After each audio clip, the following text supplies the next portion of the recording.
हरे कृष्णा कृष्ण कृष्ण हरे हरे, हरे राम राम राम हरे हरे। जय राधा माधव कुंज बिहारी, जय राधा माधव कुंज बिहारी, जय गोपी जनवल्लभ गिरिवर हरि, जय गोपी जनवल्लभा गिरिवरधारी, यशोदनन्दन व्रज जनरञ्जन, यशोदनन्दन व्रज जनरञ्जन, यमुनतीरा वनचारी, यमुनतीरा वनचारी, यमुनतीरा वनचारी। जय राधा माधव जय कुंज बिहारी, जय राधा माधव जय कुंज बिहारी, जय गोपी जन वल्लभा गिरिवरधारी, जय गोपी जन वल्लभा गिरिवरधारी, यशोदनन्दन व्रज जनरञ्जन, यशोदनन्दन व्रज जनरञ्जन, यमुनतीरा वनचारी, यमुनतीरा वनचारी, यमुनतीरा वनचारी। जय राधा माधव जय कुंज बिहारी, जय राधा माधव जय कुंज बिहारी, जय श्री कृष्ण चैतन्य प्रभु नित्यानंद, श्री अद्वैत गदाधर श्रीवासादि गौरभक्तवृंद, जय श्री कृष्ण चैतन्य प्रभु नित्यानंद, श्री अद्वैत गदाधर श्रीवासादि गौरभक्तवृंद। हरे कृष्णा कृष्ण कृष्ण हरे हरे, हरे राम राम राम हरे हरे, हरे कृष्णा कृष्ण कृष्ण हरे हरे, हरे राम राम राम हरे हरे, हरे कृष्णा कृष्ण कृष्ण हरे हरे, हरे राम राम राम हरे हरे, हरे कृष्णा कृष्ण कृष्ण हरे हरे, हरे राम राम राम हरे हरे, हरे कृष्णा कृष्ण कृष्ण हरे हरे, हरे राम राम राम हरे हरे, हरे कृष्णा कृष्ण कृष्ण हरे हरे, हरे राम राम राम हरे हरे, हरे कृष्णा कृष्ण कृष्ण हरे हरे, हरे Ram Rama Rama, Hare Hare, Hare Krishna,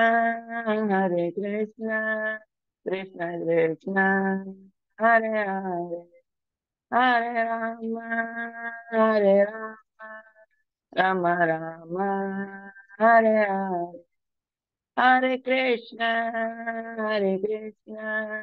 Krishna Krishna, Hare Hare, Hare Rama, Hare Rama, Rama Rama, Hare Hare, Hare Krishna, Krishna Krishna, Hare Hare, Hare Rama, Hare Rama, Rama Rama, Hare Hare, Hare Krishna, Krishna Krishna, Hare Hare, Hare Rama, Hare Rama, Rama Rama, Hare Hare, Hare Krishna, Krishna Krishna, Hare Hare, Hare Rama, Hare Rama, Rama Rama, Hare Hare, Hare Krishna, Krishna Krishna, Hare Hare, Hare Rama, Hare Rama, Rama Rama, Hare Hare.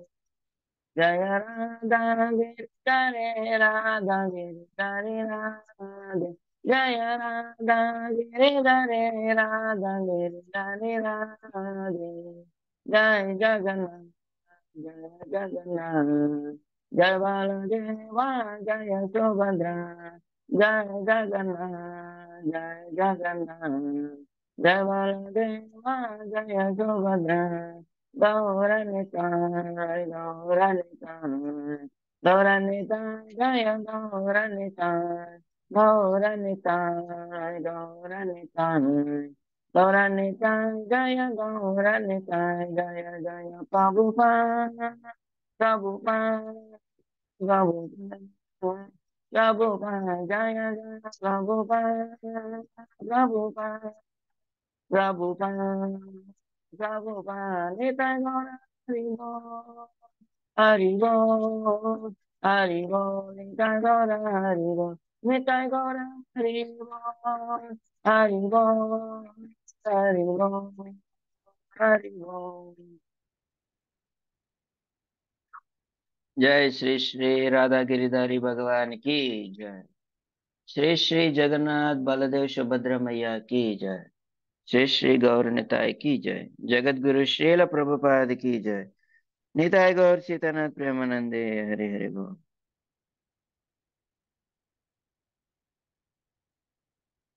ओम नमो भगवते वासुदेवाय। ओम नमो भगवते वासुदेवाय। ओम नमो भगवते वासुदेवाय। नारायणं नमस्कृत्यं नरं चैव नरोत्तमं देवीं सरस्वतीं व्यासं ततो जयमुदीरये। नष्टप्रायेषु अभद्रेषु नित्यं भागवत सेवया भगवतीरुत्तमश्लोके भक्तिर्भवति नैष्टिकी। मूकं करोति वाचालं पङ्गुं लङ्घयते गिरिं यत्कृपातमहं वन्दे श्रीगुरो दीनतारिणम् परमानन्दमाधवं श्रीचैतन्य ईश्वरं कृष्णाय वासुदेवाय देवकी नन्दनाय च नन्दगोपकुमाराय गोविन्दाय नमो नमः। नमः पङ्कजनाभाय नमः पङ्कजमालिने नमः पङ्कजनेत्राय नमस्ते पंकजाग्रये यं प्रव्रमजन्तमनुपेतमपेतकृत्यम् द्वैपायनो विरहकातर आजुहाव पुत्रेति तन्मयतया तरवो विनेदु तं सर्वभूतहृदयं मुनिमानतोऽस्मि यस्वानुभाव श्रुतिसारमेकम् आध्यात्मदीपम् अतिथितीर्षदां तमोन्दम् संसारिणां करुणयाः पुराणगुह्यम् तं व्याससूनुमुपयामि गुरो मुनीना।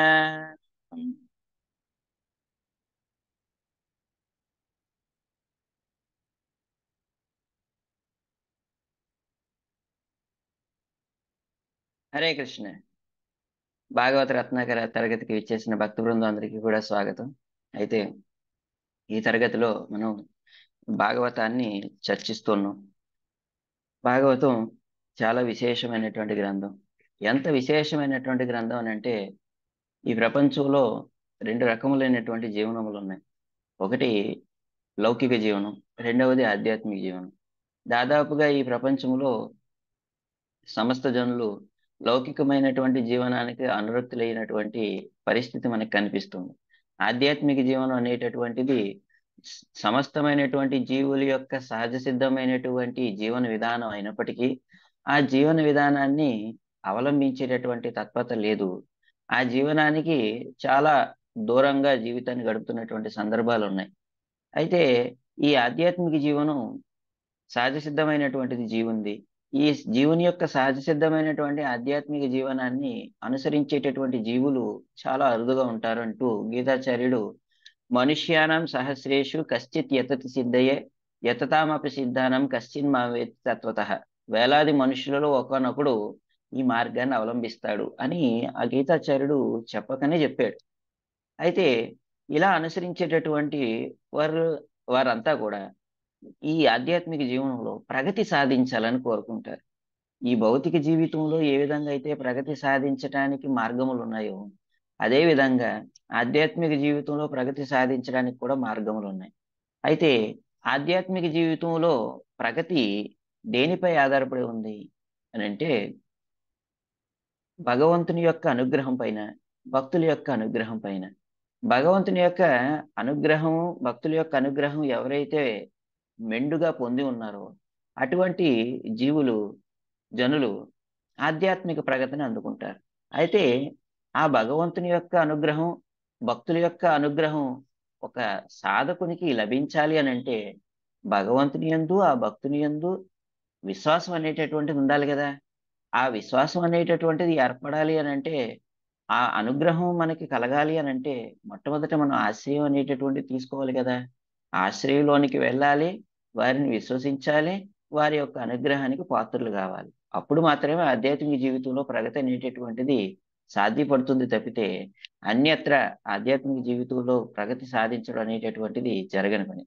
కనుకనే భగవంతుని యందు, ఆ భగవంతుని యొక్క విశుద్ధ భక్తుని యందు మనం వి- విశ్వాసాన్ని పెంపొందించుకోవాలి. విశ్వాసాన్ని పెంపొందించుకున్నటువంటి రోజున ఆశ్రయించడం అనేటటువంటిది పెద్ద కష్టమేం కాదు. ఏ ఏ ఏ అంశం నందు మనకి విశ్వాసం ఉందో ఆ అంశాన్ని మనం ఆశ్రయించకుండా అయితే ఉండం. కనుక ఆ విశ్వాసాన్ని భగవంతుని యందు, భక్తుని యందు పెంచుకోవాలి కాబట్టి ఆ భగవంతుని యందు, భక్తుని యందు విశ్వాసాన్ని పెంపొందింపజేసేటటువంటిది, ఆ పెంపొందించినటువంటి విశ్వాసానికి తగినటువంటి రీతిన మన మనకి ఆ భగవంతుని, భక్తుణ్ణి ఆశ్రయించేటటువంటి తత్పరతను మనలో కలిగించేటటువంటిది ఒక విశేషమైనటువంటి గ్రంథం. ఆ గ్రంథమే శ్రీమద్ భాగవతం. ఏ జనులైతే ఆధ్యాత్మిక జీవితంలో ప్రగతి సాధించాలని చెప్పి అనుకున్నారో అటువంటి వారు భక్తుల యొక్క అనుగ్రహం, భగవంతుని యొక్క అనుగ్రహం పొందాలి కాబట్టి, వారి యొక్క అనుగ్రహం పొందాలి అని అంటే వారి యొక్క ఆశ్రయంలోనికి వెళ్ళాలి కాబట్టి, భగవంతుని యొక్క ఆశ్రయం, భక్తుని యొక్క ఆశ్రయం అనేటటువంటిది శ్రీమద్ భాగవతాన్ని ఆశ్రయించడం ద్వారానే మనకి కలుగుతుంది అని చెప్పి శాస్త్రాల్లో చెబుతూ, గృహీత్వా తేషు శ్రద్ధాం నిర్మాణం కరోతి యః శ్రీమద్ భాగవతం భగవాంచ భక్తానం ఆశ్రయం అని చెప్పి అన్నారు. గృహీత్వా తేషు శ్రద్ధం. ఆ శ్రీమద్ భాగవతాన్ని ఎవరైతే ఆశ్రయిస్తారో వారికంట గృహీత్వా తేషు శ్రద్ధం. ఆ వారి యొక్క ఆ యొక్క భక్తుల యొక్క ఆశ్రయంలోనికి, భగవంతుని యొక్క ఆశ్రయంలోనికి తీసుకొని వెళ్ళటమే కాదు, ఆ తీసుకొని వెళ్ళినటువంటి ఆశ్రయం నందు అనగా భక్తుని యందు, భగవంతుని యందు శ్రద్ధను అనగా విశ్వాసాన్ని కూడా మనకి పెంపొందింపజేసేటటువంటిది శ్రీమద్ భాగవతం అని చెప్పుకొచ్చారు. ఎందుకు అనంటే ఈ భాగవతం స్వయంగా ఆ భగవంతుడి కృష్ణుడే కనబట్టి ఈ ప్రపంచంలో యోయో యాం యాం తనుం భక్త్యా శ్రద్ధయాచ్యుతమిచ్చతి తస్య తస్య చలాం శ్రద్ధం మామేవ విదదామ్యహం అన్నాడు గీతాచార్యుడు. అంటే ఈ ప్రపంచంలో ఎవరైనా కానీ ఏదైనా ఒక అంశం నందు విశ్వాసాన్ని పెంపొందించుకున్నారు అని అంటే వి- ఆ విశ్వాసాన్ని మరింత ఇనుమడింపజేసేది, మరింత పెంపొందింపజేసి ఆ విశ్వాసాన్ని పెంచుకున్నటువంటి అంశమునకు భక్తునిగా అయ్యేటట్లు చేసేటటువంటి వారు ఎవరు అంటే భగవంతుడి కృష్ణుడే. కనుకనే ఆ కృష్ణుడే స్వయంగా శ్రీమద్ భాగవతం రూపంలో ఆవిర్భవించి ఆ భగవంతుని యొక్క అనుగ్రహానికి పాత్రులయ్యేటటువంటి రీతిన ఆ భగవంతుని యొక్క ఆశ్రయంలోనికి, భక్తుల యొక్క ఆశ్రయంలోనికి వెళ్ళేటటువంటి వి- విశేషమైనటువంటి ఉపదేశంతో కూడినటువంటి భాగవతాన్ని మనకు అందించాడు భగవంతుడి కృష్ణుడు. ఆ కృష్ణుడే స్వయంగా శ్రీమద్ భాగవత రూపంలో అవతరించాడు. ఎంత కరుణావతారం అలా ఆవిర్భవించినటువంటి ఆ కృష్ణుణ్ణి ఆ శ్రీమద్ భాగవత రూపంలో ఉదయించినటువంటి ఆ కృష్ణుని ఏమన్నారంటే కరుణావతారం అన్నారు. ఎటువంటి కరుణావతారం అని అంటే సమస్తమైనటువంటి జీవుల యొక్క హితమును కోరుకుంటూ సమస్తమైనటువంటి జీవులకు శ్రేయస్సును కల్పించేటటువంటి రీతిని అందించేటటువంటి రీతిన ఆ భగవంతుడు కృష్ణుడు స సంసారిణాం కరుణయాహ ఈ భౌతిక జగత్తులో ఉన్నటువంటి జీవులంతా కూడా జన్మ మృత్యు జర వ్యాధులు అనేటటువంటి సంసార చక్రంలో సంచరిస్తూ ఉన్నారు. ఇలా సంసార చక్రంలో సంచరిస్తున్నటువంటి సమస్త జీవుల యొక్క సంసార గర్తమును నశింపజేసి ఈ భౌతిక జగత్తు నుంచి విముక్తి గావించి ఆధ్యాత్మిక జగత్తునందు వారి యొక్క స్థితిని సుస్థిరం చేసేటటువంటి విశేషమైనటువంటి వరదానం భగవంతుడు కృష్ణుడు శ్రీమద్ భాగవతం రూపంలో సమస్తమైనటువంటి జనులకు అందించే నిమిత్తం అతడే గ్రంథం రూపంలో ఆవిర్భవించాడు. అందుకని నమామి దేవం కరుణానిదానం తమాలవర్ణం సుహితావతారం అపార సంసార సముద్రసేతం భజామ్యహే భాగవత స్వరూపం అన్నారు భాగవతం యొక్క మహిమను స్తుతి చేస్తూ. ఆ కృష్ణుడు స్వయంగా గ్రంథం రూపంలో ఆవిర్భవిస్తే ఆ గ్రంథం శ్రీమద్ భాగవతం. కాబట్టి భాగవతానికి ఆ కృష్ణునికి ఏ విధమైనటువంటి వ్యత్యాసం లేదు. అందుకని ఆ కృష్ణుని ఏమన్నారు శ్రీకృష్ణ పరివర్తిత. ఈ భాగవతం అని అంటే తిరిగి వచ్చినటువంటి కృష్ణుడు అని చెప్పన్నారు. ఈ యొక్క కృష్ణుడు తన యొక్క లీలలన్నింటినీ పరిసమాప్తి గావించి ఆధ్యాత్మిక జగత్తుకి వెళ్ళాడు. ఆధ్యాత్మిక జగత్తుకి వెళ్ళేటప్పుడు ధర్మ ధర్మ జ్ఞానాదులను తీసుకొని వెళ్తూ ఉంటుంటే కృష్ణుడు అనుకున్నాడు, అరే ధర్మ జ్ఞానాలను నాతో పాటు తీసుకొని వెళ్ళిపోతే జనులందరికీ ధర్మ జ్ఞానాలు ఎలా తెలుస్తాయి, జ్ఞానం అంటే ఏమిటో ఎలా తెలుస్తుంది, ధర్మం అనేటటువంటిది ఎలాగ వారికి బోధపడుతుంది అనేటటువంటి ఆలోచన కలిగి ఆ భగవంతుడి కృష్ణుడే స్వయంగా శ్రీమద్ భాగవత రూపంలో శ్రీకృష్ణ పరివర్తిత తిరిగి వచ్చేసాడు. అందుకని ఆ భాగవతాన్ని తిరిగి వచ్చినటువంటి కృష్ణుడు అని చెప్పి అన్నారు. ఆ తిరిగి వచ్చినటువంటి కృష్ణుడైనటువంటి భాగవతాన్ని ఎవరైతే ఆశ్రయిస్తారో వారు కలియుగంలో కృష్ణుని యొక్క సంపూర్ణమైనటువంటి ఆశ్రయాన్ని పొందుతారు. ఆ కృష్ణుని యందు విశుద్ధమైనటువంటి భక్తి తత్పరతను పెంపొందించుకుంటారు. ఆ పెంపొందించుకున్నటువంటి భక్తితో ఆ కృష్ణుణ్ణి సేవించి తరించి ఈ భౌతిక జగత్తుని వీడి ఆధ్యాత్మిక జగత్తులోనికి ప్రవేశిస్తారు. అందుకని సమస్తమైనటువంటి లౌకికమైనటువంటి భావాలను, సమస్తమైనటువంటి లౌకికమైనటువంటి జీవన విధానాలను అంతమొందించి అంతమొందించి ఆధ్యాత్మిక తత్పరతను మనలో మెండుగా కలిగించేటటువంటి విశేషమైనటువంటి సాహిత్యం శ్రీమద్ భాగవతం. ఆ శ్రీమద్ భాగవతంలో మనం ప్రథమ స్కందం పంచమ అధ్యాయం శ్రీల నారదుని ద్వారా వ్యాసదేవునికి భాగవతోపదేశం అనేటటువంటి అధ్యాయాన్ని మనం చెప్పుకుంటూ ఉన్నాం. ఈ అధ్యాయంలో 21వ శ్లోకం చెప్పుకుంటున్నాం. గతం నందు 20వ శ్లోకం చెప్పుకున్నాం. ఈ అధ్యాయం ఒక అద్భుతం. ఎందుకు అద్భుతం అని అంటే అసలు శ్రీమద్ భాగవతానికి మూలమైనటువంటి అధ్యాయాలు మనం చెప్పుకుంటున్నాం. ఈ శ్రీమద్ భాగవతానికి నారద వ్యాస సంవాదం ఉంది కదా. ఈ నారద వ్యాస సంవాదం ప్రథమ స్కందం 4, 5, 6 అధ్యాయాల్లో విరాజిల్లుతూ ఉంది, మనకి కనిపిస్తుంది. ఈ 3 అధ్యాయాల్ని నారద వ్యాస సంవాదంగా అన్నారు. 4వ అధ్యాయం ఏమో శ్రీమద్ భాగవతానికి నారద వ్యాస సంవాదానికి పరిచయం అయితే, 5వ అధ్యాయం నారద వ్యాస సంవాదపు ప్రారంభం. 6వ అధ్యాయం నారద వ్యాస సంవాదం యొక్క విస్తారమైనటువంటి ఉపదేశం. అందుకని ఇప్పుడు మనం నారద వ్యాస సంవాదం పరిచయం చేసుకున్న 4వ అధ్యాయంలో 5వ అధ్యాయం ఏమిటి? నారద వ్యాస సంవాదపు ప్రారంభం. అంటే నారదుడు వ్యాసునికి భాగవతోపదేశాన్ని చేస్తున్నాడు. వ్యాసుడు అసంతృప్తితో ఉన్నాడు. అసంతృప్తితో ఉన్నటువంటి శిష్యుడైనటువంటి వ్యాసునికి సంతృప్తిని అందించే నిమిత్తం ఆధ్యాత్మిక గురువు అయినటువంటి శ్రీల నారదుడు విచ్చేసి ఉపదేశం చేస్తూ ఉన్నాడు. ఇది ఈ అధ్యాయం ప్రారంభం. ఈ అధ్యాయంలో మనం గతం నందు 20వ శ్లోకం చెప్పుకున్నాం. ఇప్పుడు 21వ శ్లోకం. త్వమాత్మనాత్మానమవేహ్యమోగదృ పరస్య పుంస పరమాత్మనః కలాం అజం ప్రజాతం జగతః శివాయతన్ మహానుభావాభ్యుదయోదిగణ్యత అని చాలా అద్భుతంగా కీర్తించారు. ఏమిటి ఇది అని అంటే, నారద మహర్షి వ్యాసునితో అంటున్నాడు, వ్యాస, నీవు సమర్థవంతమైనటువంటివి, చాలా సామర్థ్యాన్ని కలిగినటువంటి వాడివి. ఆ సామర్థ్యం కృష్ణుణ్ణి కీర్తించడానికి ఉద్దేశించబడింది. కృష్ణుణ్ణి కీర్తించేటటువంటి సామర్థ్యం కలిగిన నీవు కృష్ణుణ్ణి ఆ సామర్థ్యానికి తగినటువంటి రీతిని నీవు కీర్తించలేదు. కాబట్టి నీవు తనివి తీర మనస్ఫూర్తిగా ఆ కృష్ణుణ్ణి కీర్తించవయ్యా అని ఉపదేశం చేశారు. ఎందుకు అని అంటే, నీవు ధర్మార్థ కామ మోక్షాలకు సంబంధించినటువంటి ఉపదేశాలు ఎన్ని చేసినా జనులు పంచమ పురుషార్థమైనటువంటి కృష్ణ ప్రేమను అందుకోరు సరికదా, ధర్మార్థ కామ మోక్షాలకు తగులుకొనేస్తారు. ముఖ్యంగా ధర్మ అర్థాలకు తగులుకొని క- కామ కామ అర్థములకు తగులుకొని ధర్మాన్ని విడిచిపెట్టేస్తారు. ధర్మం యొక్క ప్రయోజనమైనటువంటి మోక్షాన్ని కూడా మర్చిపోతారు. కేవలం జనులు ఈ ధర్మార్థ కామ మోక్షాల్లో అర్ధ కామములకు తగులుకొని ధర్మ మోక్షములను విడిచిపెట్టేస్తారు.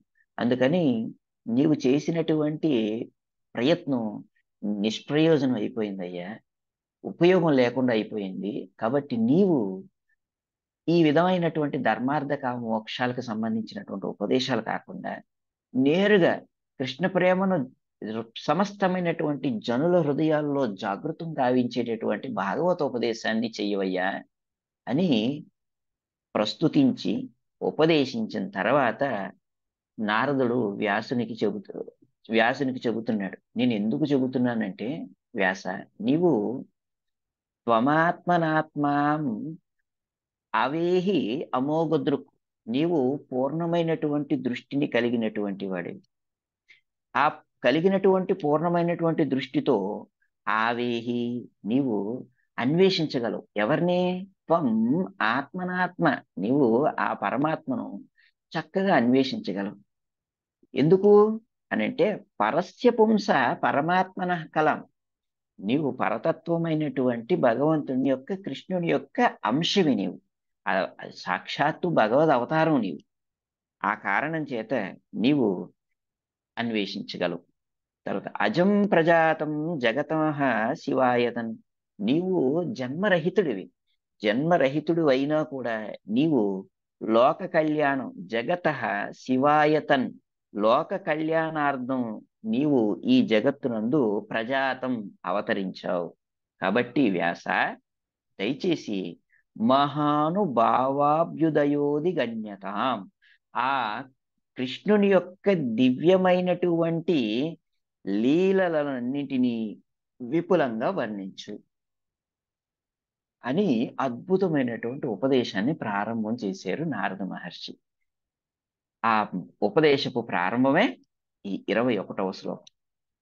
త్వమాత్మనాత్మానమేహ్యమోగదృ పరస్య పుంస పరమాత్మనః కలాం అజం ప్రజాతం జగతః శివాయతన్ మహానుభావాభ్యుదయోదిగణ్యత త్వమాత్మనాత్మానమవేహ్యమోగదృక్ పరస్య పుంస పరమాత్మనః కలాం అజం ప్రజాతం జగతః శివాయతన్ మహానుభావాభ్యుదయోదిగణ్యత త్వమాత్మనాత్మానమవేహ్యమోగదృక్ పరస్య పుంస పరమాత్మనః కలాం అజం ప్రజాతం జగతః శివాయతన్ మహానుభావాభ్యుదయోదిగణ్యత. చాలా అద్భుతమైనటువంటి శ్లోకం ఇది. త్వమాత్మనాత్మానం అవేహి అమోఘ దృక్. ఓ వ్యాస, నీవు పూర్ణమైనటువంటి దృష్టి కలిగినటువంటి వాడు. ఆ కలిగినటువంటి పూర్ణ దృష్టితో నీవు ఆ పరమసత్యాన్ని అన్వేషించగలవు. ఎందుకు అంటే పరస్య పుంస పరమాత్మన కలం, పరతత్వమైనటువంటి ఆ భగవంతుని యొక్క కృష్ణుని యొక్క అంశవి నీవు. పైగా నీవు అందరి వలె జన్మ తీసుకున్నటువంటి వాడివి కాదు. అందరూ శరీరాన్ని ఆశ్రయించి జన్మిస్తారు, కానీ నీవు అజం, నీవు జన్మరహితుడివి. అయినా ప్రజాతం, జన్మరహితుడు అయినా జన్మించవు, అవతరించవు. ఎందుకు అవతరించావు? జగత శివాయతన్, ఈ జగత్తులో నీవు అవతరించింది సమస్తమైనటువంటి జనులకు శ్రేయస్సును కలిగించడం కోసం. అంటే ఏమిటి? లోక కళ్యాణార్థం నీవు అవతరించావు ఈ జగత్తునందు. కాబట్టి ఆ లోక కళ్యాణార్థం అవతరించినటువంటి ఆ ప్రయోజనాన్ని నెరవేర్చాలి నీవు. ఆ ప్రయోజనం ఎలా నెరవేరుతుంది, ఎలా చేకూరుతుంది అంటే మహానుభావాభ్యుదయోదిగణ్యతాం, ఆ కృష్ణుని యొక్క దివ్యమైనటువంటి లీలలను విపులంగా వర్ణిస్తేనే ఆ ప్రయోజనం నెరవేరుతుంది తప్ప అన్యత్రా ఆ ప్రయోజనం నెరవేరదు. కాబట్టి ఓ వ్యాస, పూర్ణ దృష్టి కలిగిన నీవు భగవానుని అంశ అయిన కారణంగా స్వయంగా ఆ పరమాత్ముడైన దేవదేవుని తత్వమును ఎరుగి ఉన్నావు. జన్మరహితుడవైన నీవు లోక కళ్యాణం కొరకు ఈ జగమున అవతరించితివి. కాబట్టి దయచేసి ఆ కృష్ణ భగవానుని దివ్యలీలలను విపులంగా వర్ణించుము అని వ్యాసుడికి నారద మహర్షి అద్భుతమైనటువంటి ఉపదేశం చేస్తున్నారు. త్వమాత్మనాత్మానమవేహి అమోఘదృక్ పరస్య పుంస పరమాత్మనః కలాం అజం ప్రజాతం జగతః శివాయతన్ మహానుభావాభ్యుదయోదిగణ్యతాం. భావం భాష్యం చెప్పింది అభయ చరణారవింద భక్తి వేదాంత స్వామి శ్రీల ప్రభుపాద. జై శ్రీల ప్రభుపాద. భావం, నీవు అమోఘ దృష్టి కలిగిన వాడివి. భగవానుని అంశ అయిన కారణమున స్వయంగా ఆ పరమాత్ముడైన దేవదేవుని తత్వమును ఎరిగి ఉన్నావు కూడా. జన్మరహితుడైన నీవు లోక కళ్యాణం కొరకు ఈ జగత్తున అవతరించితివి. కాబట్టి దయచేసి ఆ కృష్ణ భగవానుని దివ్యలీలలను విపులంగా వర్ణించుము. భాష్యం. శ్రీల వ్యాసదేవుడు దేవదేవుడైన శ్రీకృష్ణ భగవానుని శక్తి ఆవేశ అవతారం. భౌతిక జగమునందలి పతిత జీవులను ఉద్ధరించుట కొరకే అతడు నిర్హేతుక కరుణతో భూమిపై అవతరించెను. పతితులను స్పృహ తప్పిన వారును అగు బద్ధజీవులు భగవానుని దివ్యమైన భక్తియుత సేవకు విముఖులగుదురు. వాస్తవమునకు జీవులందరూ శ్రీకృష్ణ భగవానుని అంశలు. ఆ విధముగా అంశల రూపమున వారందరూ ఆ దేవదేవుని నిత్య సేవకులై ఉన్నారు కూడా. కనుకనే పతిత జీవులందరికీ శుభమును గూర్చు నిమిత్తమే వేద వాంగ్మయమంతయును రచించబడినది. కావున అట్టి వాంగ్మయము ద్వారా లాభమును పొంది భవబంధము నుండి బయటపడుటయే పతిత జనుల ధర్మమై ఉన్నది. వ్యవహార రీత్యా శ్రీల నారదముని తనకు ఆధ్యాత్మికాచార్యుడైనను ఆధ్యాత్మిక గురువుపై ఆధారపడవలసిన అవసరము శ్రీల వ్యాసదేవునకు లేదు. ఏలయన అతడే సర్వులకు ఆధ్యాత్మిక గురువై ఉన్నాడు. కానీ తాను ఆధ్యాత్మిక ఆచార్యునిగా వర్తించుచున్నందున ప్రతి ఒక్కరూ ఆధ్యాత్మిక గురువును పొందవలసి ఉన్నదనే విషయమును అతడు తన స్వీయ నడవడిక ద్వారా మనకు ఉపదేశించినాడు. కనుకనే తాను స్వయముగా భగవద్ అవతారమైనను నారదు మునిని గురువుగా స్వీకరించాను. శ్రీకృష్ణ భగవానుడు, శ్రీరామచంద్రుడు, శ్రీ చైతన్య మహాప్రభువు కూడా తమ దివ్యత్వ కారణముగా జ్ఞాన జ్ఞానపూర్ణులే అయినను ఆచార ఆచార పద్ధతిలో ఆధ్యాత్మిక గురువులను స్వీకరించి ఉండేది. ఈ విధముగా జనులందరినీ తన చరణ కమలముల చెంతకు చేర్చుకొనుటకే శ్రీకృష్ణ భగవానుడు వ్యాసదేవుని అవతారమున తన దివ్య లీలా రచనమును సాగించి ఉండెను. శ్లోకాన్ని చర్చించే ముందు మంగళాచరణం చేసి మనం చర్చిస్తాం. ఓ అజ్ఞానతిమిరాంధస్య జ్ఞానాంజనశలాకయా చక్షురున్మిలితం యేన తస్మై శ్రీగురవే నమః. శ్రీచైతన్యమనోభీష్టం స్థాపితం యేన భూతలే స్వయం రూప కదా మह्यं దదాతి స్వపదాంతికం. వందేహం శ్రీగురో శ్రీయుతపదకమలం శ్రీగురున్ వైష్ణవాంశ్చ శ్రీరూపం సాగ్రజాతం సహగణ రఘునాథాన్వితం తం సజీవం సాద్వైతం సావధూతం పరిజనసహితం కృష్ణ చైతన్యదేవం శ్రీరాధాకృష్ణపాదాన్ సహగణ లలితా శ్రీవిశాఖాన్వితాంశ్చ నమో ఓం విష్ణుపాదాయ కృష్ణప్రేష్ఠాయ భూతలే శ్రీమతే భక్తివేదాంత స్వామిన్నితి నామినే. నమస్తే సరస్వతి దేవి గౌరవాణి ప్రచారిణి నిర్విశేష శూన్యవాది పాశ్చాత్య దేశతారిణి. నమో మహావదన్యాయ కృష్ణ ప్రేమ ప్రదాయతే కృష్ణాయ కృష్ణ చైతన్య నామ్నే గౌరత్విషే నమః. హే కృష్ణ కరుణ సింధో దీనబంధో జగత్పతే గోపేశ గోపికా కాంత రాధాకాంత నమోస్తుతే. తప్త కాంచన గౌరాంగీ రాధే వృందావనేశ్వరి వృషభానుసుతే దేవి ప్రణమామి హరిప్రియే. వాంఛాకల్పతరుభ్యశ్చ కృపా సింధుభ్యైవ చ పతితానాం పావనేభ్యో వైష్ణవేభ్యో నమో నమః. జయ శ్రీకృష్ణ చైతన్య ప్రభు నిత్యానంద శ్రీ అద్వైత గదాధర శ్రీవాసాది గౌరభక్తవృంద. హరే కృష్ణ కృష్ణ కృష్ణ హరే హరే హరే రామ రామ రామ హరే హరే. హరే కృష్ణ కృష్ణ కృష్ణ హరే హరే హరే రామ రామ రామ హరే హరే.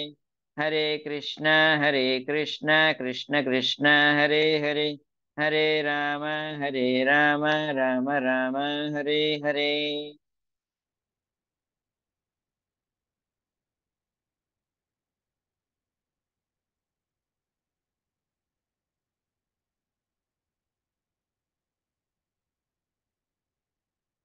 హరే కృష్ణ. శ్రీమద్ భాగవతం ప్రథమ స్కందం పంచమ అధ్యాయం 21వ శ్లోకం.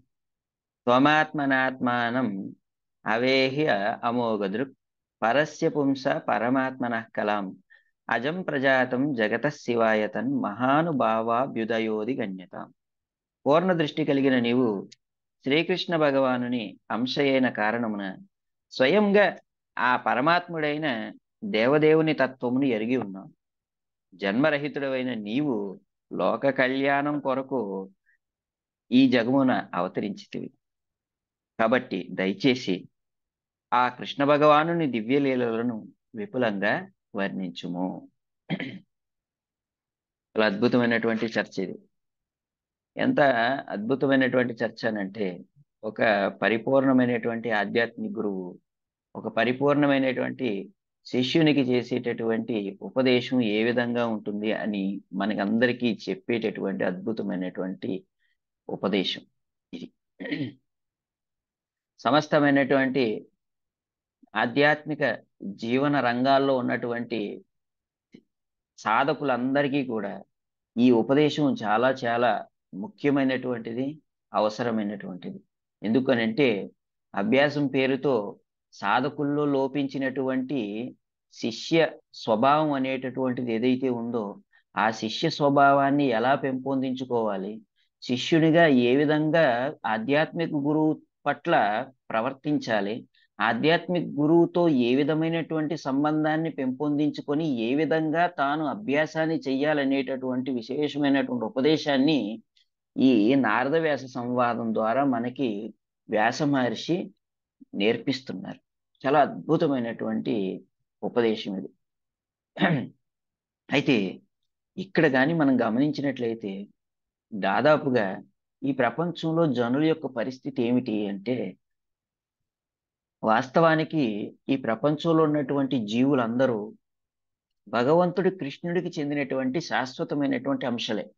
ఆ కృష్ణుడే స్వయంగా ఈ విషయాన్ని పేర్కొంటూ మమైవాంశో జీవలోకే జీవభూత సనాతన మనస్సష్టానింద్రియాని ప్రకృతి స్థానికర్షతి అని చెప్పి చెబుతున్నారు. ఏమని అనంటే, మమైవంశో జీవలోకే జీవభూత సనాతన, జీవులు ఉన్నారు కదా, ఈ జీవులంతా కూడా నా శాశ్వతమైనటువంటి అంశలు, నా యొక్క అంశలు అన్నాడు. తర్వాత శాశ్వతమైనటువంటి వారు అన్నారు, సనాతన అన్నారు. సనాతనమైనటువంటి వారు వీళ్ళంతా. అయితే ఈ సనాతనమైనటువంటి ఈ జీవులంతా మనస్సష్టానింద్రియాని, మనస్సుతో కూడినటువంటి 6 ఇంద్రియాలతో కూడినటువంటి ఒక శరీరం నందు బంధించబడి ప్రకృతి స్థానికర్షతి, ఈ ప్రకృతిలో తీవ్రమైనటువంటి సంఘర్షణకు గురవుతున్నారు అని చెప్పి చెబుతూ ఉన్నారు. ఎందుకు ఈ సంఘర్షణ మొదలైంది అని అంటే, జీవుని యొక్క ధర్మం ఆ కృష్ణునికి సేవ చేయటం. ఈ విషయాన్ని ఆ జీవుడు విస్మరించినటువంటి కారణం చేతనే, తన ధర్మాన్ని తప్పి ప్రవర్తిస్తున్నటువంటి కారణం చేతనే జీవుడు ఇటువంటి తీవ్రమైనటువంటి సంఘర్షణ ఎదుర్కొనేటటువంటి స్థానం నందు ఉంచబడ్డాడు. ఎందుకు ఈ మాట చెబుతున్నాం అని అంటే, ఈ ప్రకృతిలో ఉన్నటువంటి ఒక్కొక్క వస్తువుకి ఒక్కొక్క ధర్మం ఉన్నట్టుగానే జీవునికి కూడా ఒక ధర్మం ఉంది. జీవుని యొక్క ధర్మం ఎట్లాంటిది అని అంటే, చక్కెర యొక్క ధర్మం తీయగా ఉండటం అయినట్లు, లవణం యొక్క ధర్మం ఉప్పగా ఉండటం అయినట్లు, నీటి యొక్క ధర్మం పారేటటువంటి స్వభావాన్ని, పారేటటువంటి ధర్మాన్ని కలిగి ఉండటం అయినట్లు, జీవుని యొక్క సహజ సిద్ధమైనటువంటి ధర్మం ఏమిటి అని అంటే, జీవర స్వరూప నిత్యర కృష్ణవస్. జీవుని యొక్క సహజ సిద్ధమైనటువంటి స్వభావం, ధర్మం ఏమిటి అని అంటే ఆ కృష్ణునికి సేవ చేయటం. ఆ కృష్ణునికి సేవ చేయటం అనేటటువంటి ఆ ధర్మం నుండి వైదొలిగినటువంటి కారణం చేతనే జీవులు ఈ తీవ్రమైనటువంటి సంఘర్షణకు గురి అవుతున్నారు ఈ ప్రకృతి నందు. అందుకే ఇదే విషయాన్ని చైతన్య చరితామృతంలో శ్రీల కృష్ణదాస్ కవిరాజ్ గోస్వామి పాదుల వారు చక్కగా వర్ణిస్తూ ఏమన్నారంటే, కృష్ణ బులియా జీవ్ భోగవాంఛ కరే పసతి యాచే మాయ జపతీయదరే. కృష్ణ బులియాజీ ఎప్పుడైతే కృష్ణుణ్ణి మరిచిపోయి తాను యజమాని కావాలి, భోగించాలి అని చెప్పి జీవుడు అనుకున్నాడో, అప్పుడే పసతి యాచే మాయ జపతీయదరే, వెంటనే ఆ జీవుడిని ఈ భౌతిక జగత్తు బంధించింది. ఎలా బంధించింది? పసతి యాచే మాయ, మాయ రూపంలో ఆ కృష్ణుని యొక్క బాహ్య శక్తి మాయ ఈ భౌతిక ప్రకృతిలో బంధించింది. ఆ బంధించినటువంటి ప్రకృతిలో మనం యజమాని కావాలి కదా, ఆ యజమాని అవటం కోసం 6 ఇంద్రియాలతో కూడినటువంటి ఒక శరీరాన్ని మనకు అందించి ఆ శరీరంలో తీవ్రమైనటువంటి సంఘర్షణకు గురి అయ్యేటటువంటి స్థితిని మనకు కల్పించింది. ఎందుకంటే ఇక్కడ సంఘర్షణ ఎందుకు అని అంటే, అందరూ యజమాని కావాలని వచ్చారు. ఇప్పుడు ఎంతమంది యజమాని ఉండగలుగుతారు చెప్పండి? ఒక సీట్లో ఒకరు కూర్చోగలరు, 10 మంది కూర్చోలేరు కదా, 20 మంది కూర్చోలేరు కదా, 30 మంది కూర్చోలేరు కదా, మొత్తం ప్రపంచం అంతా కూర్చోలేరు కదా. ఈ మొత్తానికి కూడా సమస్తానికి యజమాని ఎవరు? తమీశ్వరాణం పరమం మహేశ్వరం తం దేవతానం పరమం చ దైవతం అని ఉపనిషత్తులు మనకి చెబుతున్నాయి. ఈ సమస్తానికి యజమాని ఎవరు అని అంటే భగవంతుడు. ఆ భగవంతుని మించినటువంటి యజమాని ఎవరు లేరు. మరి అటువంటిది ఈ ప్రకృతిలో యజమానులు అవ్వాలనుకునేటటువంటి వారందరి మధ్య పోటీ ఉంటుంది కానీ, తీవ్రమైనటువంటి సంఘర్షణ ఉంటుంది కానీ, సుఖం ఎందుకు దొరుకుతుంది? సుఖం అనేటటువంటి పరిస్థితి లభించదు కదా వారికి. అందుకని ప్రకృతి స్థానికర్షతి, తీవ్రమైనటువంటి సంఘర్షణకు గురి అవుతున్నారు ఈ ప్రకృతి నందు. అయితే ఈ సంఘర్షణ అనుభవించేటటువంటి స్థితిలో జీవులంతా కూడా ఎట్లా ఉన్నారు అని అంటే, వారి యొక్క స్వాభావిక ధర్మం ఏమిటి? కృష్ణుడికి సేవ చేయడం. వారి యొక్క స్వాభావిక ధర్మమైనటువంటి కృష్ణ సేవను విస్మరించారు.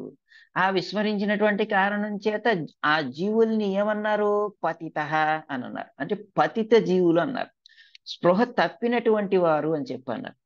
స్పృహ తప్పినటువంటి వారు పతితులు అయినటువంటి జీవుల్ని బద్ధ జీవులుగా సంబోధిస్తూ, అటువంటి బద్ధ జీవులతో కూడినటువంటి ఈ ప్రకృతిని చూసి భగవంతుడి కృష్ణుడు అరెరే, ఈ బద్ధ స్థితిలో ఉన్నటువంటి జీవులందరినీ కూడా ఈ బద్ధావస్థ నుంచి ఉద్ధరించి, వారికి ఉన్నటువంటి బద్ధావస్థను తొలగించి, జనులందరికీ శుభాన్ని కలిగించేటటువంటి భగవత్ సేవను అందించటం కోసం వేద వాంగ్మయాన్ని రచించాలి, వారికి జ్ఞానాన్ని ఇవ్వాలి అని చెప్పి అనుకున్నాడు. ఇది ప్రయోజనం. ఎంతవరకు అయితే జ్ఞానం అనేటటువంటిది మనకి లభించదో అంతవరకు మనం నేను ఈ దేహాన్ని అనేటటువంటి అజ్ఞాన జనితమైనటువంటి జీవితం నందు భ్రమితులుగా ప్రయాణం చేస్తూ ఉంటాం. ఎప్పుడైతే జ్ఞానం అనేటటువంటిది మనకి కలుగుతుందో అప్పుడు మనమెవరము, మనకు ఈ ప్రకృతికి నడుమ గల సంబంధం ఏమిటి, అసలు ఈ ప్రకృతికి మూలమైనటువంటి వాడు ఎవరు, ఆ మూలమైనటువంటి ఆ యజమాని అయినటువంటి నియంత అయినటువంటి ఆ భగవంతునికి నాకు నడుమ గల సంబంధం ఏమిటి అనేటటువంటి అంశాలన్నీ బోధపడతాయి. అందుకని వ్యక్తి జ్ఞానాన్ని అందుకోవాలి. ఆ జ్ఞానాన్ని వేదం అన్నారు. ఆ వేదాన్ని వాంగ్మయ రూపంలో జీవులందరికీ అందించాలని చెప్పి భగవంతుడు తలిచాడు, రచించాలి అనుకున్నాడు. ఎందుకు అనంటే, పూర్వము ఈ వేదము శృతి రూపంలో ఉండేది. అంటే ఏమిటి? శబ్దం రూపంలో ఉండేది. శబ్దం అని అంటే ఏమిటి? వినటం ద్వారా నేర్చుకునేవారంట. అయితే కలియుగం యొక్క పరిస్థితి ఏమిటి అని అంటే, ప్రాయేణ అల్పాయుష సభ్య కళావస్మిన్ యుగే జన మంద సుమందమతయో మందభాగ్య ఉపద్రుత. కలియుగ జనుల యొక్క పరిస్థితి ఏమిటి అని అంటే, మందభాగ్యులు, అల్పాయుష్కులు. ఈ దేనిని కూడా గుర్తుపెట్టుకునేటటువంటి పరిస్థితి ఉండదు. ఏదైనా ఒక విషయాన్ని విన్నారనుకోండి, విన్నటువంటి ఆ విషయాన్ని తిరిగి మరలా చెప్పేటటువంటి పరిస్థితి లేదు, సరికదా. చెప్పినటువంటి దాన్ని సక్రమంగా అర్థం చేసుకునే బుద్ధి కూడా లేదు. అందుకని భగవంతుడు కృష్ణుడు ఏమని ఏమని తలిచారు అని అంటే, చెప్పినటువంటిది గాని విన్నటువంటిది గాని వీరికి గుర్తుండేటటువంటి పరిస్థితి లేదు కనుక ఈ సమస్తమైనటువంటి వేద జ్ఞానాన్ని గ్రంథస్థం చెయ్యాలి అని చెప్పాను. ఆ గ్రంథస్థం చెయ్యటం కోసం తానే స్వయంగా గ్రంథావతారంగా అవతరించారు. అలా అవతరించినటువంటి అవతారమే శ్రీల వ్యాసదేవుడు.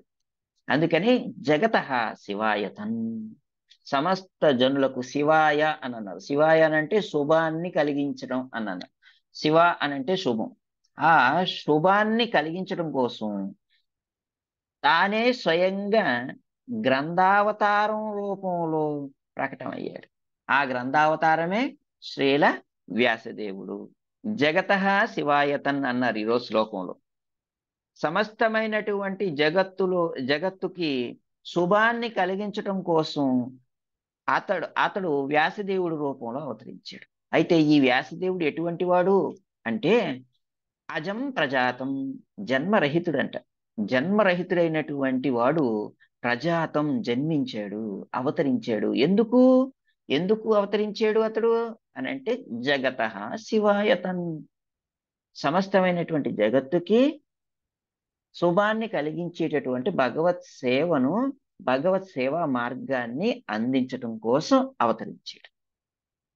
అయితే ఎందుకు అతడు జన్మరహితుడు అంటే, పరస్య పుంస పరమాత్మన కలాం అని అన్నారు. అతడు ఎవరో కాదు, శ్రీల వ్యాసదేవుడు సాక్షాత్తు కృష్ణ భగవానుని యొక్క అవతారం. ఆ కృష్ణుని యొక్క కళా అవతారమే ఈ యొక్క శ్రీల వ్యాసదేవుడు అని ఎందుకు అని అంటే ఆ కృష్ణుడు ఉన్నటువంటి అవతారాలు అవతారాహి అసంఖ్యేయ, అసంఖ్యాకమైనటువంటి అవతారాలు కలిగినటువంటి వాడు భగవంతుడు కృష్ణుడు. అతడికి ఉన్నటువంటి అసంఖ్యాకమైనటువంటి అవతారాల్ని 6 వర్గాలుగా విభజించి చెప్పారు. ఏమిటి ఆ అవతారాలు అని అంటే పురుషావతారాలు, గుణావతారాలు, లీలావతారాలు, యుగావతారాలు, మన్వంతర అవతారాలు, శక్తి ఆవేశ అవతారాలు అంటూ ఆరు భాగాలుగా విభజించారు. భగవంతుడు ఎన్ని రకములైనటువంటి అవతారములు తీసుకున్నా ఆ సమస్తమైనటువంటి అవతారాలు ఈ 6 వర్గాల్లోనే ఉంటాయి. పురుషావతారాలైనా అయి ఉంటాయి, లీలావతారాలైనా అయి ఉంటాయి, గుణావతారాలైనా అయి ఉంటాయి, యుగావతారాలైనా అయి ఉంటాయి, మన్వంతర అవతారాలు లేదా శక్తి ఆవేశ అవతారాలైనా అయి ఉంటాయి. ఇలా ఉన్నటువంటి అవతారాల్లో ఈ శ్రీల వ్యాసదేవుడు సాక్షాత్తు భగవంతుని యొక్క శక్తి ఆవేశ అవతారం. ఎటువంటి శక్తి ఆవేశ అవతారం అని అంటే భగవంతునిలో రచనా శక్తి ఉంది, గ్రంథ శక్తి ఉంది. ఆ గ్రంథ శక్తి ఆవేశ అవతారమే శ్రీల వ్యాసదేవుడు. అయితే ఈ యొక్క చతుర్వ్యూహమునందు ఆవిర్భవించినటువంటి శ్రీల వ్యాసదేవుడు సాక్షాత్తు శ్రీ మహావిష్ణువే వ్యాసుని యొక్క రూపంలో అవతరించారని చెప్పి మనకి శాస్త్రాలు చెబుతున్నాయి. అందుకనే పరస్య పుంసః పరమాత్మన కలాం, ఆ పరమాత్ముడు అయినటువంటి ఆ కృష్ణుని యొక్క దివ్యమైనటువంటి కళావతారమే శ్రీల వ్యాసదేవుడు అని చెప్పి ఈ రోజు శ్లోకంలో పేర్కొన్నారు. నారద మహర్షి పేర్కొంటూ వ్యాసుని సంబోధించారు. వ్యాస, నీవు నా సాక్షాత్తు భగవంతుని యొక్క అవతారం అయ్యా అని చెప్పి సంబోధిస్తూ ఉన్నారు. అందుకే వ్యాసాయ విష్ణు రూపాయ వ్యాస రూపాయ విష్ణవే నమో వై బ్రహ్మ నిదయే వాసిష్ఠాయ నమో నమః. ఈ వ్యాసుడు ఎవరు అని అంటే సాక్షాత్తు విష్ణువు యొక్క రూపం. ఆ విష్ణువే వ్యాసుని యొక్క రూపం. ఈ వ్యాసుడు స్వయంగా లౌకికమైనటువంటి స్థితిలో ఉన్నటువంటి వాడు కాదు. నిత్యం అన్ని సమయముల యందు ఆధ్యాత్మిక ప్రకాశాన్ని తన యందు కలిగినటువంటి వాడు కాబట్టి నమో వై బ్రహ్మనిదయే. ఆధ్యాత్మిక నిధి ఎవరు? ఈ యొక్క శ్రీల వ్యాసదేవుడు. ఆధ్యాత్మిక నిధి అని అంటే ఏమిటి? సమస్తమైనటువంటి గ్రంథములకు మూలమూర్తి శ్రీల వ్యాసదేవుడు. అటువంటి వ్యాసదేవుడు వాసిష్ఠాయ నమో నమః, వశిష్ఠుని యొక్క వారసుడు అంటారు. ఎవరు? ఈ యొక్క వ్యాస మహర్షి. అటువంటి వ్యాస మహర్షి గ్రంథావతారం అని చెప్పి అన్నారు. కృష్ణుని యొక్క విష్ణు యొక్క గ్రంథావతారం. అటువంటి గ్రంథావతారుడైనటువంటి వ్యాసుడు అమోఘ దృక్ అని చెప్పి ఈరోజు శ్లోకంలో సంబోధించారు. ఆ వ్యాసుడు ఎవరు అని అంటే అమోఘ దృక్. ఎటువంటి వాడు? పూర్ణ దృష్టి కలిగిన వాడు. ఎవరిని పూర్ణ దృష్టి కలిగిన వారంటారు అంటే తానెవరో తెలిసినవాడు. తానెవరో తెలిసినవాడు, తనకు మూలమైనటువంటి వాడు ఎవరో తెలిసినటువంటి వాడు, తనకు మూలమైనటువంటి వానితో తనకు గల సంబంధం ఏమిటో తెలిసి ఆ సంబంధం నందు వర్తించేటటువంటి వానిని అమోఘ దృక్ అంటారు. మనం ఎవరు అని అంటే ఎవరినైనా అడిగారు అనుకోండి, మీరెవరు అని అంటే ఏదో చెబుతారు. ఈ నేను మనిషిని, నేను లేదంటే నేను ఇంజనీర్ నను, డాక్టర్ నను, లాయర్ నను, ఏవో రకరకాలైనటువంటి మాటలు మాట్లాడతారు. కానీ వ్యాసుడిని అడిగితే నీవెవరు నాయన అని చెప్పి అడిగితే ఏమని చెబుతాడు అని అంటే నేను జీవుణ్ణి, ఆత్మస్వరూపుడను. ఆత్మస్వరూపునిగా నేను కృష్ణుని యొక్క నిత్యదాసుడను. నిత్యదాసునిగా నేను కృష్ణుడి యొక్క నిత్యమైనటువంటి సేవలో నెలకొని ఉన్నాను అని చెబుతాడండి. ఇది వ్యాసునికి ఉన్నటువంటి దృష్టి. అందుకని ఈ దృష్టిని ఏమన్నారు అని అంటే అమోఘదుడు, పూర్ణమైనటువంటి దృష్టి కలిగినటువంటి వాడు అని చెప్పి అన్నారు వ్యాసదేవుడు. తాను ఆత్మస్వరూపుడనని తెలిసినటువంటి వాడు, ఆత్మస్వరూపునిగా తాను కృష్ణుని యొక్క నిత్యదాసుడనేటటువంటి విషయాన్ని ఎరిగినటువంటి విషయాన్ని అనుభూతి చెందినటువంటి ఆ కృష్ణుని యొక్క దివ్యమైనటువంటి సేవలో నెలకొని ఉండేటటువంటి వాడు, నిరంతరంగా పూర్ణ దృష్టి కలిగిన వాడు. కనుకనే అటువంటి స్థితి శ్రీల వ్యాసదేవుంది. కనుక ఆ వ్యాసదేవుణ్ణి అమోఘ దృక్ అని చెప్పి అన్నారు. పైగా ఈ అమోఘ దృక్కు ఎటువంటి వాడు అని అంటే ఈ ప్రపంచంలో ఉన్నటువంటి సర్వ జనులకు కూడా ఆధ్యాత్మిక గురువు అంట. ఆధ్యాత్మిక గురువుగా వర్తించేటటువంటి వాడు. ఎందుకు అనంటే ఈ ప్రపంచంలో ఎవరైనా గాని వ్యాసుడు రచించినటువంటి గ్రంథం నుండే మాట్లాడాలి. వ్యాసుడు చేసినటువంటి ఉపదేశం నుండే మాట్లాడాలి తప్పితే వ్యాసుణ్ణి తప్పించి, వ్యాసుణ్ణి దాటి, వ్యాసుణ్ణి అధిగమించి మేము ఇంకొక కొత్త విషయం చెబుతున్నాం అని మాత్రం ఈ ప్రపంచంలో ఎవరూ చెప్పలేరు. అలా చెప్పినటువంటి వారు గురువు కాదు. ఈ ప్రపంచంలో ఉన్నటువంటి సమస్తమైనటువంటి గురువులు వ్యాసుడు చేసినటువంటి ఉపదేశాన్ని మీదనే ఆధారపడి ప్రవచించాలి తప్పితే వ్యాసుడి మీద ఆధారపడకుండా ఎవరూ ప్రవచించడానికి లేదు. అందుకని శ్రీల వ్యాసదేవుడు ఎవరు అనంటే సమస్తమైనటువంటి ప్రజానీకానికి ఆధ్యాత్మిక గురువు కూడా. అయితే ఇటువంటి ఆధ్యాత్మిక గురువు అయినటువంటి వ్యాస మహర్షికి అందరికీ కూడా ప్రతినిధి, అందరికీ కూడా జ్ఞానాన్ని ప్రదానం చేసేటటువంటి స్థితిలో ఉన్నటువంటి వాడైనటువంటి వ్యాసునికి, సాక్షాత్తు విష్ణువు యొక్క స్వరూపమైనటువంటి వ్యాసునికి, సాక్షాత్తు ఆ కృష్ణుని యొక్క శక్తి ఆవేశ అవతారమైనటువంటి వ్యాసునికి ఎవరిపైన ఆధారపడవలసినటువంటి అవసరమే లేదు. అయినా నారద మహర్షిపై ఆధారపడ్డాడు. నారద మహర్షికి శిష్యుడయ్యాడు. ఎందుకు అంటే ఈ ప్రపంచానికి ఉపదేశించటం కోసం. ఈ ప్రపంచంలో ఉన్నటువంటి సమస్తమైనటువంటి జనులకు ఒక అద్భుతమైన ఉపదేశం చెయ్యాలి. ఏమిటా ఉపదేశం అని అంటే ఈ ప్రపంచంలో ఎవరైనా గాని జ్ఞానం పొందాలి అని అంటే గురు శిష్య పరంపర విధానం ద్వారానే పొందాలి అని గీతాచార్యుడు ఉపదేశం చేశాడు కదా. ఏమని చెప్పాడు? ఏవం పరంపరా ప్రాప్తం ఇమం రాజఋషియో విదుహు సకాలేనేహ మహత యోగో నష్ట పరంతపః అని ఉపదేశం చేశారు కదా. ఈ దివ్య జ్ఞానం అనేటటువంటిది పరంపరానుగతంగా పొందేది అని చెప్పి అద్భుతంగా చెప్పాడు స్వామి. ఇలా చెప్పిన తర్వాత ఈ దివ్య జ్ఞానాన్ని గురు శిష్య పరంపర ద్వారానే ఎవరైనా స్వీకరించాలి.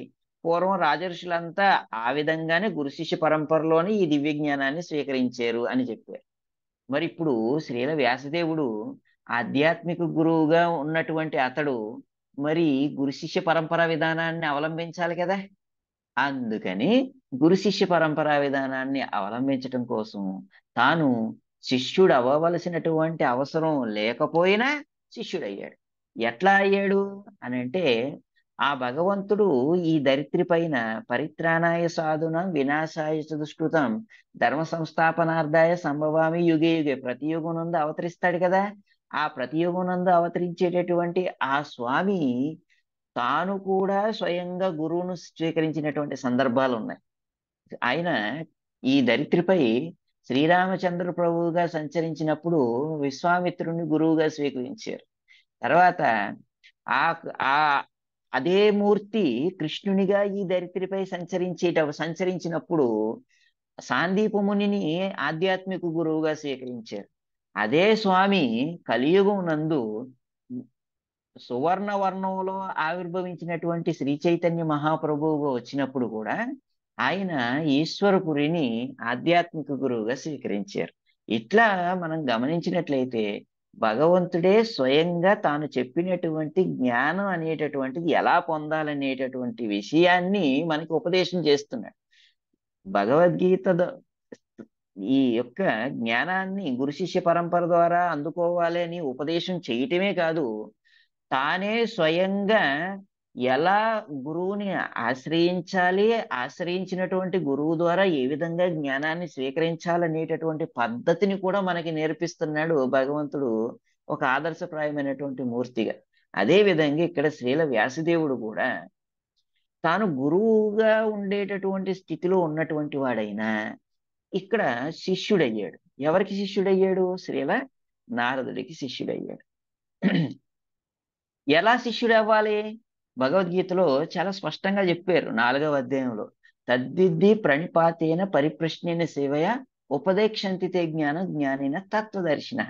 తద్విద్ది ఆ దివ్య జ్ఞానాన్ని పొందటం కోసం ప్రణిపాతేన వినయపూర్వకంగా ఆధ్యాత్మిక గురువుని సమీపించాలి. నాకు అది తెలుసు, ఇది తెలుసు, నేను అంతటోణ్ణి ఇంతటోణ్ణి, నా నా నాకంటే గొప్పవాడు ఈ ప్రపంచంలో లేడు అన్నవాడికి గురువెందుకు? వాడే గురువు. అందుకని అటువంటి గర్వితుడైనటువంటి వానికి గురువు లభ్యం కాడు. ఒకవేళ గురువు చెప్పుకోవడానికి ఉంటాడేమో గాని జీవితంలో ఉన్నతిని సాధించడానికి మాత్రం గురువుని స్వీకరించలేదు అటువంటి వాడు. అందుకని గర్వితుడైనటువంటి వాడు గురువుని సమీపించలేడు. గురువు యొక్క ఉపదేశాన్ని శ్రద్ధగా ఆలకించలేడు.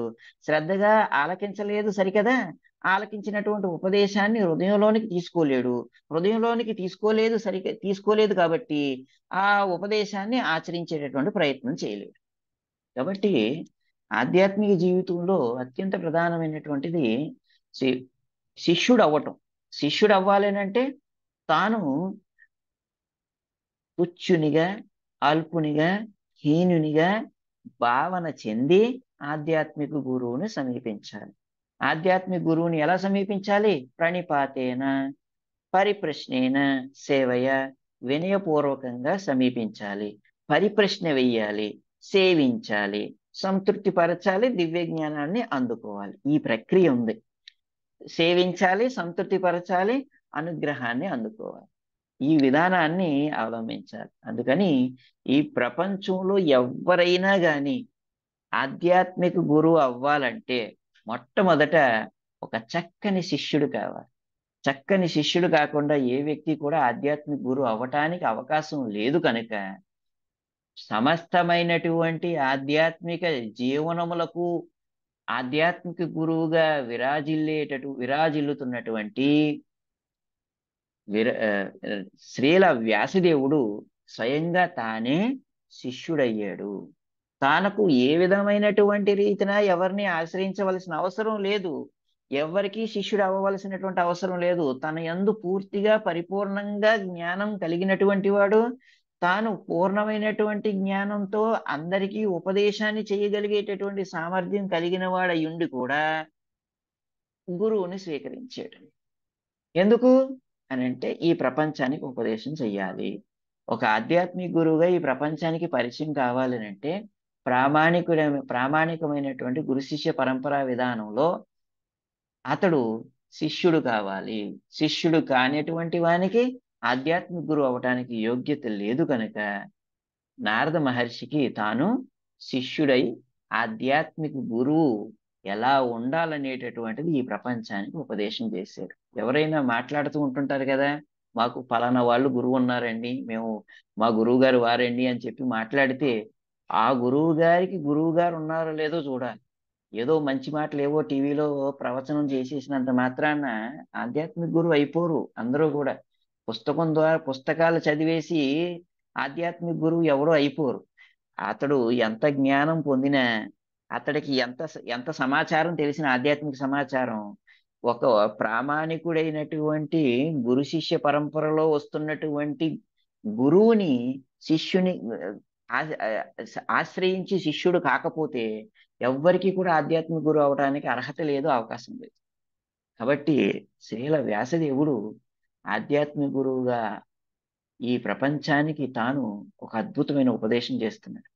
ఎవరైనా గాని ఆధ్యాత్మిక జీవితం పేరుతో, ఆధ్యాత్మిక అభ్యాసం పేరుతో గురువు అవ్వటానికి ప్రయత్నించకండి. మొట్టమొదటి మీరు గురువు అవ్వాలంటే శిష్యుడు అవ్వటానికి ప్రయత్నించండి. నేర్పించడానికి ప్రయత్నించొద్దు, నేర్చుకోవటానికి ప్రయత్నించండి. నేర్చుకోవటానికి ప్రయత్నిస్తే నేర్పించేటటువంటి యోగ్యత మీకు సహజంగానే కలుగుతుంది అనేటటువంటి దివ్యమైనటువంటి ఉపదేశాన్ని తాను నారద మహర్షికి శిష్యుడు అవుతూ మనకు ఉపదేశం చేశాడు. ఎందుకు అని అంటే ఈరోజు శ్లోకంలో మనం గమనిస్తే శిష్యుని యొక్క వైచిత్రి వ్యాస మహర్షి యొక్క ప్రవృత్తి ద్వారా మనకి కనిపిస్తుంది. వ్యాస మహర్షి పరిపూర్ణమైనటువంటి శిష్యుడికి ఇక్కడ మనకు కనిపిస్తున్నాడు. ఎందుకంటే ఈ ప్రపంచంలో శిష్యులు 4 రకాలైనటువంటి శిష్యులు ఉంటారంట. 4 రకాలైనటువంటి శిష్యులు ఉన్నారు. సామాన్యంగా మనం చెప్పుకోవాలంటే 2 రకాలైనటువంటి వర్గాలు ఉన్నాయి. సామాన్య శిష్యవర్గం ఉంది, విశేష శిష్యవర్గం ఉంది. సామాన్య శిష్యవర్గంలో 4 రకాలైనటువంటి శిష్యులు ఉన్నారు అని చెప్పారు. ఎవరు వారు అని అంటే ఆధ్యాత్మిక గురువుని స్వీకరిస్తారంట. కానీ వీరి యొక్క జీవితం ఎలా ఉంటుందంటే తెగిన గాలిపటం లాగా ఉంటుంది. తెగిన గాలిపటం లాంటి జీవితం గడుపుతారంట. తెగిన గాలిపటం అంటే ఏమిటి? జీవితంలో ఆధ్యాత్మిక గురువుని స్వీకరించారు, కానీ ఆధ్యాత్మిక గురువుతో సంబంధం ఉండదు. ఆధ్యాత్మిక గురువు ఎక్కడున్నారో తెలియదు. ఆధ్యాత్మిక గురువు యొక్క మనోగతం ఏమిటో తెలియదు. ఆధ్యాత్మిక గురువు శిష్యుని నుండి ఏమి ఏమి ఆశిస్తున్నాడు అనేటటువంటిది తెలియదు. తాను చేసేటటువంటి జప తప దాన ధర్మములను గూర్చినటువంటి ఏ విధమైనటువంటి శ్రద్ధ అతనికి ఉండదు. తాను చేసేటటువంటి జపనందు నిలుపులేదు. తాను చేసేటటువంటి సాధనందు నిలుపులేదు. తాను చేస్తున్నటువంటి అభ్యాసనందు దేనియందు కూడా ఆధ్యాత్మిక గురువు అనేటటువంటి వాని యొక్క ప్రమేయం లేదు. ఈ ఇక్కడ ఉన్నదల్లా ఏమిటి అని అంటే నా మనస్సు అనే మాట్లాడతాడు తప్పితే ఆధ్యాత్మిక గురువుతో సంబంధం లేదు. అంటే గురువుని స్వీకరించాడు అంతే చెప్పుకోవడానికి. నాకు ఒక గురువు ఉన్నాడు అని చెప్పి అంటాడే గాని గురువుతో సంబంధం ఉండదు. ఒక మాటలో చెప్పాలంటే తెగిన గాలిపటం. అది ఎటు పడిపోతుందో తెలియదు. ఆ దారం ఉన్నంత వరకు గాలిపటం చక్కగా ఆకాశంలో ఎగురుతుంది. అదే అదే దారం తెగిపోతే ఆ గాలిపటం ఎక్కడ పడిపోతుందో తెలియదు, ఎటు పడిపోతుందో తెలియదు, ఏమైపోతుందో తెలియదు. అట్లాంటి పరిస్థితి కొంతమంది శిష్యుల యొక్క పరిస్థితి. అంటే తెగిన గాలిపటం లాగా ఉంటారంట కొంతమంది శిష్యులు. ఇంకొంతమంది శిష్యులు ఉంటారంట. ఆ శిష్యుల పరిస్థితి ఏమిటి అని అంటే పొగరుబోతు గిత్తల్లాగా ఉంటారంట. గిత్త అంటే ఏమిటి? ఈ పొలంలో వీటి చేత ఆ,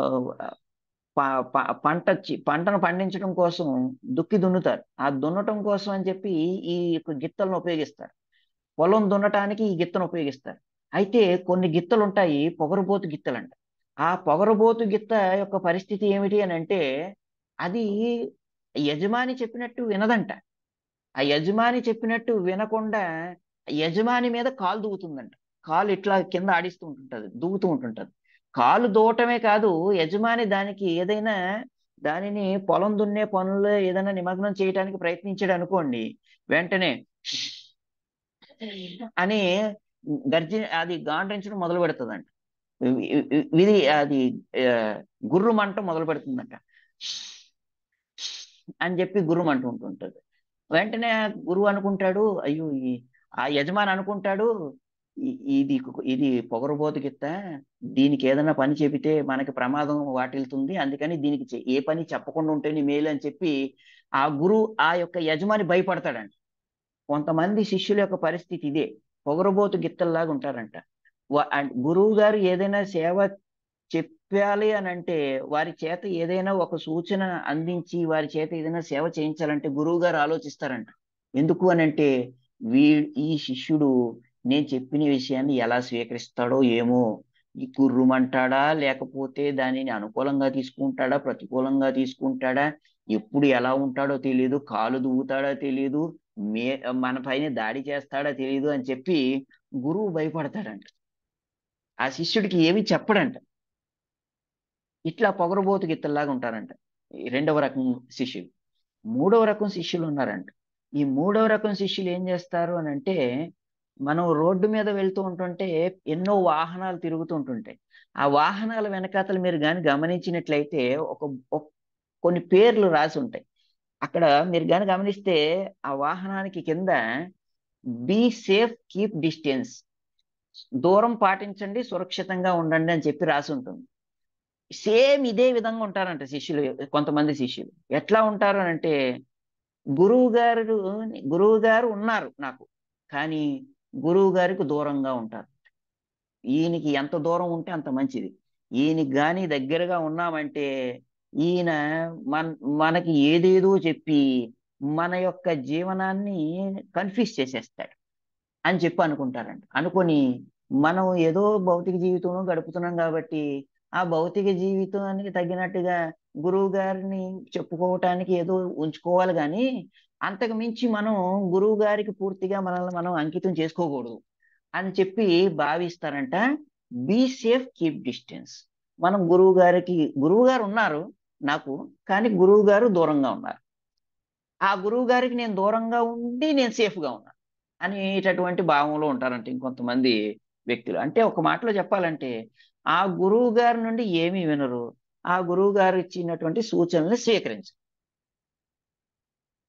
దగ్గ గురువు గారు ఉన్నా గురువు గారికి దూరంగానే బ్రతుకుతారు, గురువు గారి సూచనలకి దూరంగా బ్రతుకుతారు. ఇది మూడో రకం చెందినటువంటి శిష్యుల యొక్క పరిస్థితి. ఇక నాలుగవ రకం శిష్యులు ఉన్నారంట. ఈ నాలుగవ రకం శిష్యుల యొక్క పరిస్థితి ఏంటంటే కబడ్డీ ప్లేయర్స్ లాగా వ్యవహరిస్తారంట. కబడ్డీ ప్లేయర్స్ చూడండి, కబడ్డీ ఆట ఆడేటటువంటి వారు కబడ్డీ కబడ్డీ కబడ్డీ అంటూ బరిలోకి దిగుతారు. దిగి ఆ కోత పెట్టి కోత కూస్తూ వెళ్ళి ఆ వాళ్ళు ఎవరినో ఒకరిని పట్టుకోవడమో లేదంటే తిరిగి వెనక్కి వచ్చేయడమో చేస్తారు. అంటే బరిలోకి దిగుతారు, దిగిన తర్వాత వెనక్కి వచ్చేస్తారు. తర్వాత మళ్ళీ వారి టర్న్ వచ్చేంత వరకు మళ్ళీ బరిలోకి దిగరు. ఈ కబడ్డీ ప్లేయర్స్ లాగే ప్రవర్తిస్తారంట. వస్తారంట, వచ్చి గురువు గారు చెప్పినటువంటి పని సేవ ఏదైతే ఉందో ఆ సేవ ముగించుకొని వెళ్ళిపోతారు అంతే. ఇంకా అక్కడ ఇంకా మాకు సంబంధం లేదు, మళ్ళీ ఎప్పుడు మళ్ళీ నాకు సేవ చెప్పినప్పుడు అంతవరకే చేస్తాను అని అనుకుంటారంటే తప్పితే ఆ గురువు గారు ఇంకా ఏం చెబుతారు, గురువు గారు నేను చేసినటువంటి సేవను ప్రశంసిస్తారా, దానిలో లోపాలు ఏమైనా ఉన్నాయని చెబుతారా, ఇంకా వేరే ఏమైనా సేవలు చెబుతారా, గురువు గారు వెళ్ళమనే వరకు నేను వెళ్ళకూడదు అనేటటువంటి పరిస్థితి ఉండదంట. ఎప్పుడు వెళ్ళిపోదామా అనేటటువంటి ఒక పరిస్థితి కనిపిస్తుంది అంతే. అంటే ఏమిటి, టైం అయిపోయింది అంటే టైం పెట్టుకొని ఒక టైం మిషన్ లా ప్రవర్తిస్తాడంట తప్పితే ఆధ్యాత్మిక గురువు చెప్పేంత వరకు నేను కదలకూడదు, గురువు గారు నన్ను కదిపితేనే నేను కదలాలి అనేటటువంటి దృక్పథం ఉండదంట. అందుకని ఏమన్నారు, కబడ్డీ ప్లేయర్ చూడండి కోత పెట్టుకుంటూ లోపలికి వచ్చేస్తాడు. ఆ శిష్యుడు కూడా ఏం చేస్తాడు, సేవ, గురువు గారు సేవ సేవ సేవ అని చెప్పి సేవ సేవ అని చెప్పేసి వస్తాడు. సేవ అయిపోగానే టైం అయిపోయింది వెళ్ళిపోతాడు అంతే. తప్పితే గురువు గారు ఇంకా సేవ ఏం చెబుతారు, ఇంకా ఏమైనా సేవిస్తారా అని చెప్పి ఎదురు చూడండి. అంటే టైం పెట్టుకొని పని చేసేటటువంటి వ్యక్తి అంట, కబడ్డీ ప్లేయర్ లాగా ప్రవర్తిస్తాడంట. ఒక్క నిమిషం కూడా సేవ అయిపోయిందంటే ఇంకొక నిమిషం ఉండడంట, నా సేవ అయిపోయింది ఇంకా నా పని అయిపోయిందని చెప్పి వెళ్ళిపోతాడంట. ఇట్లాంటి శిష్యుల యొక్క పరిస్థితి, ఇట్లాంటి శిష్యులు ఉన్నారంట. అంటే ఇట్లా 4 రకాలైనటువంటి శిష్యులు ఉన్నారు. ఒకరేమో తెగిన గాలిపటం లాగా ఉంటారు, గురువుతో సంబంధం లేకుండా. ఇంకొకరేమో గురువు గారు ఏదైనా చెప్పాలంటే ఆ శిష్యుడికి భయపడతాడంట. ఈ ఇతన్ని డిస్టర్బ్ చేయకుండా ఉంటేనే మంచిది, నేను చెప్పి వీడిని కోపగించుకునేలా కోపపడేలాగా ఎందుకు చేసుకోవటం, వీడికి ఏం చెప్పకుండా ఉంటే మంచిది, ప్రశాంతంగా ఉన్నాడు కదా అని చెప్పి గురువు గారు అనుకుంటారంట. తర్వాత ఇంకొంతమంది ఏమో బీ సేఫ్ కీప్ డిస్టెన్స్, గురువు గారు అయితే జీవితంలో ఉన్నారు కానీ గురువు గారికి దూరంగా ఉంటారండి. గురువు గారు చెప్పింది ఏమీ వినరు, గురువు గారు చెప్పింది ఏది స్వీకరించరు. ఇది 3వ రకం శిష్యులు. 4వ రకం శిష్యులు ఏమిటి, కబడ్డీ ప్లేయర్స్. బరిలోకి దిగుతారు కోత పెడుతూ సేవ సేవ సేవ అని అంటారు. సేవ అయిపోగానే గురువు గారు నా సేవ అయిపోయిందని చెప్పి వెళ్ళిపోతారండి. ఇంక సంబంధం లేదు ఇంక వారితో, టైం అయిపోయింది అన్నట్టు. అందుకని ఇట్లా 4 రకాలైనటువంటి శిష్యులు. ఇట్లాంటి 4 రకాలైనటువంటి తెగిన గాలిపటం లాంటి శిష్యుడు కాదు శ్రీల వ్యాసదేవుడు. పొగరబోతు గిత్త లాంటి శిష్యుడు కాడు. ఆ శిష్యుడిని చూసి నారద మహర్షి ఏమన్నా చెబితే వ్యాస మహర్షి ఏమనుకుంటాడో అని భయపడేటటువంటి రీతిని ఉన్నటువంటి శిష్యుడు కాదు. తర్వాత గురువు గారు ఉన్నారు, కానీ గురువు గారు చెప్పింది నేను ఏమీ వినను, గురువు గారు చెప్పింది ఏది నేను స్వీకరించను అనేటటువంటి బీ సేఫ్ కీప్ డిస్టెన్స్ అనేటటువంటి భావం కలిగినటువంటి శిష్యుడు కూడా కాదు. దూరంగా ఉండండి, సురక్షితంగా ఉండండి, దూరం పాటించండి, సురక్షితంగా ఉండండి అనేటటువంటి సూత్రాన్ని అవలంబించే శిష్యుడు కూడా కాదు. తర్వాత కబడ్డీ ప్లేయర్ లాగా టైం పెట్టుకొని బరిలోకి దిగి ఆ తన యొక్క పని పూర్తవగానే తిరిగి వెనక్కి వెళ్ళిపోయేటటువంటి శిష్యుడు కూడా కాదు. ఎటువంటి శిష్యుడు అని అంటే గురువు గారి యొక్క శాసనంలో ఉండేటటువంటి, గురువు గారి చేత శాసించబడేటటువంటి శిష్యుడు. అందుకని ఈ శిష్యుణ్ణి విశేష వర్గానికి చెందినటువంటి వాడు అని చెప్పన్నారు. సామాన్య వర్గమేమో తెగిన గాలిపటంతోనూ పొగరబోతు గిత్తతోనూ be safe keep distance, so దూరం పాటించండి, సురక్షితంగా ఉండండి అనేటటువంటి సూత్రాన్ని అవలంబించేటటువంటి వారితోనూ కబడ్డీ ప్లేయర్లతోనూ పోల్చారు. టైం పెట్టుకొని కోత కూస్తూ సేవ సేవ అని వచ్చి తిరిగి వెనక్కి వెళ్ళిపోయేటటువంటి వారితో పోల్చారు ఈ సామాన్యమైనటువంటి శిష్యవర్గాన్ని. విశేషమైనటువంటి శిష్యవర్గం ఏమిటి అంటే గురువు యొక్క శాసనంలో ఉంటారు, గురువు చేత శాసించబడేటటువంటి వాడై ఉంటారు. ఒక మాటలో చెప్పాలంటే గురువు యొక్క వాక్కు ఈ శిష్యుడు. అటువంటి శిష్యుడు శ్రీల వ్యాస మహర్షి. అటువంటి వ్యాస మహర్షి పరిపూర్ణమైనటువంటి శిష్యుడిగా నారదుడికి శరణాగతి పొందాడు, శిష్యుడైపోయాడు. అయితే అలా శిష్యుడైనటువంటి వ్యాసుణ్ణి నారదుడు ఏం చేస్తున్నాడు, మొట్టమొదట దండించాడు. ఎట్లా దండించాడు అని అంటే, మీరు ప్రథమ స్కందం పంచమ అధ్యాయం 15వ శ్లోకం గమనిస్తే, జుగుప్సితం ధర్మకృతేను శాసత స్వభావ రక్తస్య మహాన్ వ్యతిక్రమ. ఓ వ్యాసదేవ, నీవు ఎంతో రచన చేసావు. నీవు అంత రచన చేసి నీవేం చేసావు? నీవు చేసినటువంటి రచన ద్వారా జనులంతా కూడా స్వభావ రక్తస్య మహాన్ వ్యతిక్రమ, వారు సహజంగానే ఇంద్రియ భోగాభిలాషులు. ఇంద్రియ భోగాభిలాషులైనటువంటి జనుల్ని నీవు ఇంద్రియ భోగకరమైనటువంటి ఉపదేశాలతో మరింత ఇంద్రియ భోగుల్ని చేసేసావు. అందుకని జుగుప్సితం, నీవు చేసినటువంటి ఈ రచనా ప్రయత్నం అంతా నిందనీయమైనటువంటిది. గొప్ప పని ఏమి చేయలేదు వ్యాస నువ్వు అని మొట్టమొదటి ఏం చేశాడు? దండించాడు. ఇప్పుడు ఎవరైనా నేను మీకు శిష్యుణ్ణి అయ్యాను, శరణాగతుణ్ణి నేను అని చెప్పంటే శిష్యుడుగా అవ్వటమే గగనం. ఎందుకంటే మనుష్యానం సహస్రేషు కదా, వేలాది మనుషుల్లో ఒకడు వస్తాడు. ఆ వచ్చిన వాడిని నువ్వు తప్పు చేసావు అని చెప్పంటే ఎవరైనా ఏమనుకుంటారు? నువ్వు తప్పు చేసావని అంటే, ఏమి మీ దగ్గరికి రావడమే గొప్ప నేను, అట్లాంటిది మీ దగ్గరికి వస్తే నన్ను తప్పు చేసామంటారా? మీరు వద్దు, మీ ఉపదేశం వద్దు అనేటటువంటి రోజులు ఇవి. కానీ వ్యాస మహర్షి అట్లాంటి శిష్యుడు కాదు. గురువు అని అంటే బుజ్జగించడమే కాదు, మందలిస్తాడు కూడా. కొంతమంది ఏమనుకుంటారంటే గురువు అంటే మమ్మల్ని ఎప్పుడు పొగడాలనుకుంటారు. గురువు పొగిడాడంటే ప్రమాదంలో పడతాడు శిష్యుడు. గురువు చేత పొగిడించుకోకూడదు శిష్యుడు. అంటే గురువు చేత పొగిడించుకునే అంత గొప్పోడువా నువ్వు? శిష్యుడికి ఈ బుద్ధి ఉండాలి ఎప్పుడు కూడా. నేను శిష్యుణ్ణి అనేటటువంటి బుద్ధి ఉంటే గురువు చేత ఎప్పుడూ నేను దండించబడాలి, గురువు చేత నేను ఎప్పుడూ సరిచెయ్యబడాలి అనుకుంటాడే తప్పితే గురువు నన్ను పొగడాలి అని అనుకో. ఒక ఒక అపరిపూర్ణమైనటువంటి శిష్యుడు, ఒక హీనుడు, తుచ్చుడు ఎవరైతే ఉన్నాడో వాడు మాత్రమే అనుకుంటాడు గురువు గారు నన్ను పొగడాలి అని. అసలు శిష్యుని యొక్క ఉద్దేశం ఏమిటి? గురువు గారిని కీర్తించాలి. గురువుని కీర్తించడం శిష్యుని యొక్క ఉద్దేశం గాని శిష్యుణ్ణి కీర్తించడం గురువు యొక్క ఉద్దేశం కాదు. అందుకని ఇది బాగా గుర్తుపెట్టుకోవాలి మనం. శిష్యుడు అని అంటే గురువు చేత దండించబడాలి, గురువు చేత శాసించబడాలి, గురువు చేత సరి చెయ్యబడాలి.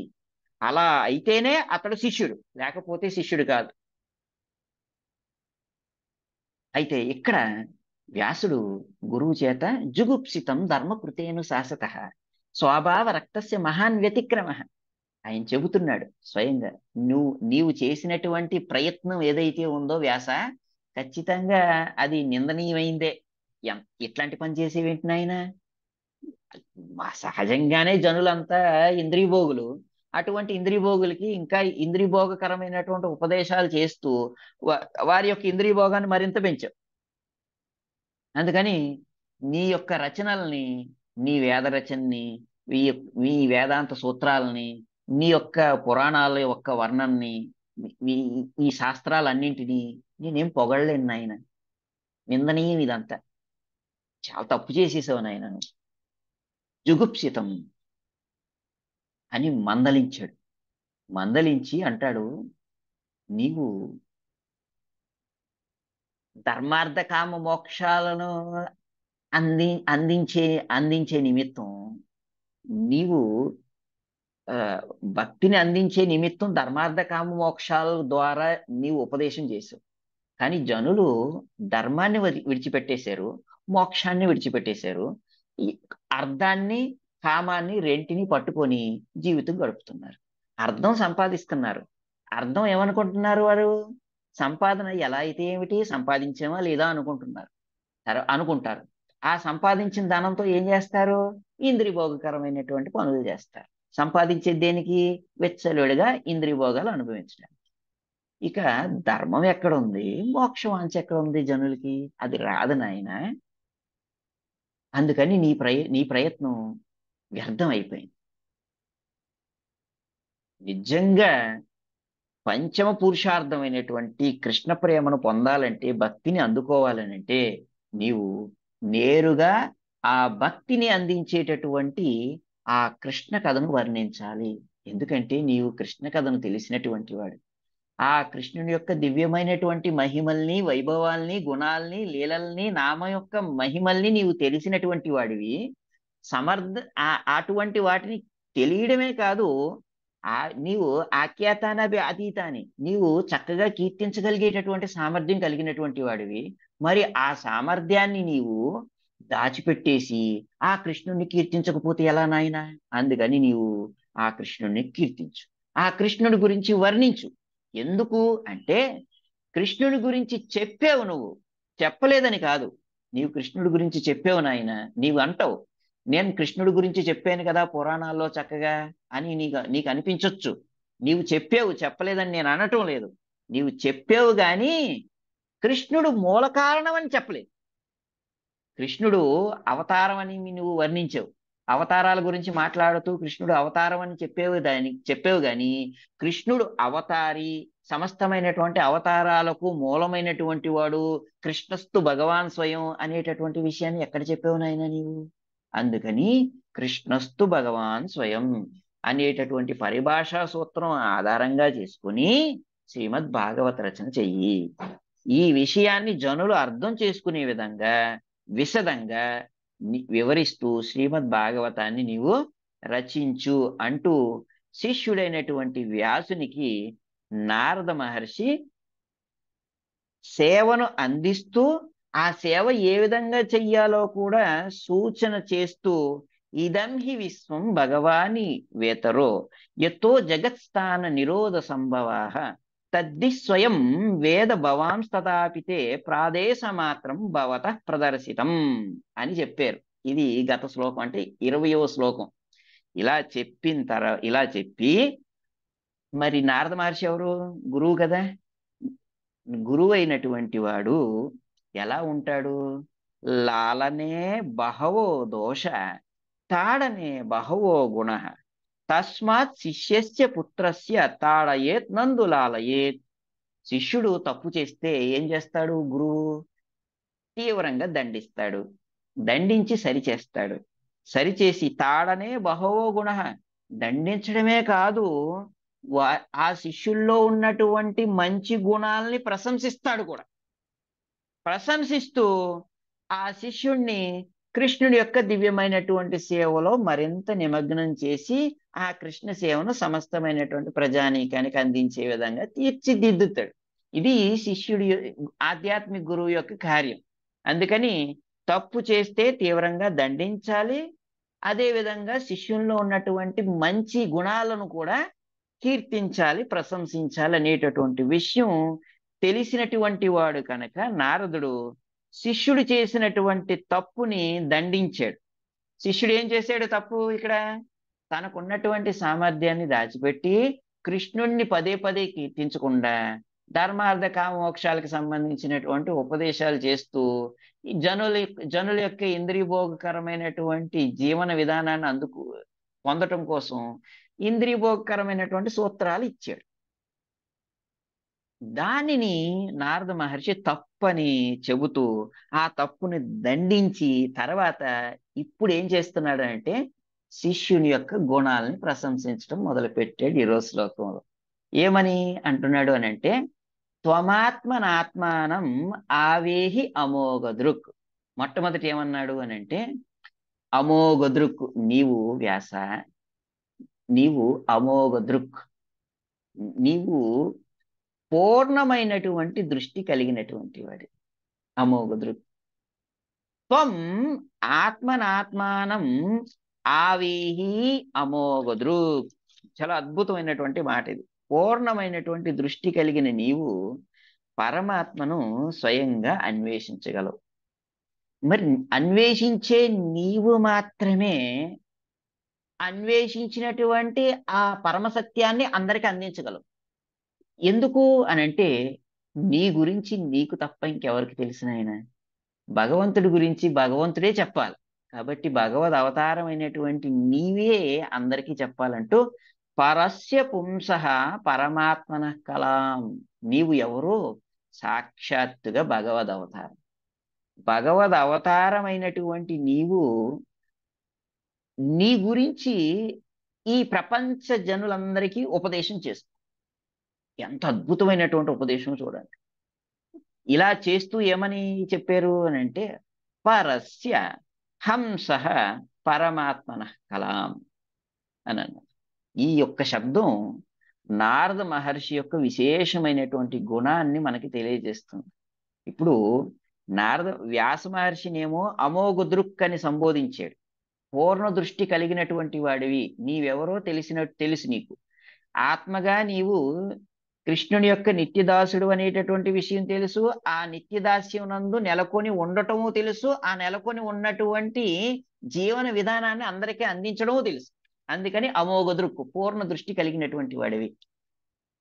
సమస్తమైనటువంటి జీవులను నీవు ఎట్లా చూస్తావు అని అంటే, ఆత్మవత్ సర్వభూతేషు, సమస్త జీవులను భగవద్ అంశలుగా చూడగలిగేటటువంటి దృష్టి కలిగినటువంటి వాడివి, అమోఘ దృక్ అని చెప్పి, పరస్య హంస పరమాత్మన కలాం, నీవు సాక్షాత్తు భగవద్ అవతారం, ఆ కృష్ణుని యొక్క అవతారం నీవు అని చెప్పారు. అని చెప్పి, అజం, నీవు అవతారమే. అజం, నీవు ఏ విధమైనటువంటి పుట్టుక లేనటువంటి వాడివి, అయినా ప్రజాతం, అయినా జన్మించు.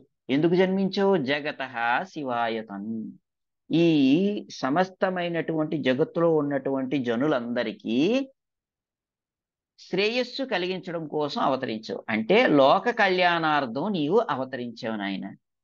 లోక కళ్యాణార్థం అవతరించిన నీవు ఆ లోక కళ్యాణ కార్యం చెయ్యకుండా సమయం ఎందుకు వ్యర్థం చేస్తున్నావు అని ప్రశ్నిస్తూ, త్వమాత్మనాత్మానం అవేహి అమోఘదృక్ పరస్య హంస పరస్య పుంస పరమాత్మన కలాం అజం ప్రజాతం జగత శివాయతన్ అని సంబోధించారు. ఇక్కడ ఒక అద్భుతమైనటువంటి విషయాన్ని మనం గమనించాలి. ఆచార్యులు ఇదే విషయాన్ని చెబుతున్నారు. వ్యాస మహర్షి ఏమో ఒక పరిపూర్ణమైనటువంటి శిష్యునిగా ఉండాలి అనంటే, ప్రామాణికమైనటువంటి గురు శిష్య పరంపరలో వస్తున్నటువంటి ఆధ్యాత్మిక ఆచార్యుడిని ఆశ్రయించి శిష్యుడు కావాలి అనేటటువంటి విషయాన్ని ఈ సమస్త ప్రజానీకానికి ఉపదేశం చేశాడు. నారదుడు ఏం తెలియజేస్తున్నాడు అని అంటే, ఇప్పుడు ఆధ్యాత్మిక రంగంలో ఆధ్యాత్మిక ఉపదేశం చేసేటటువంటి ఆధ్యాత్మిక గురువులకి ఖచ్చితంగా శిష్యుల యొక్క స్థితిగతులు తెలియాలి అనేటటువంటి విషయాన్ని నారద మహర్షి తెలియజెబుతున్నాడు.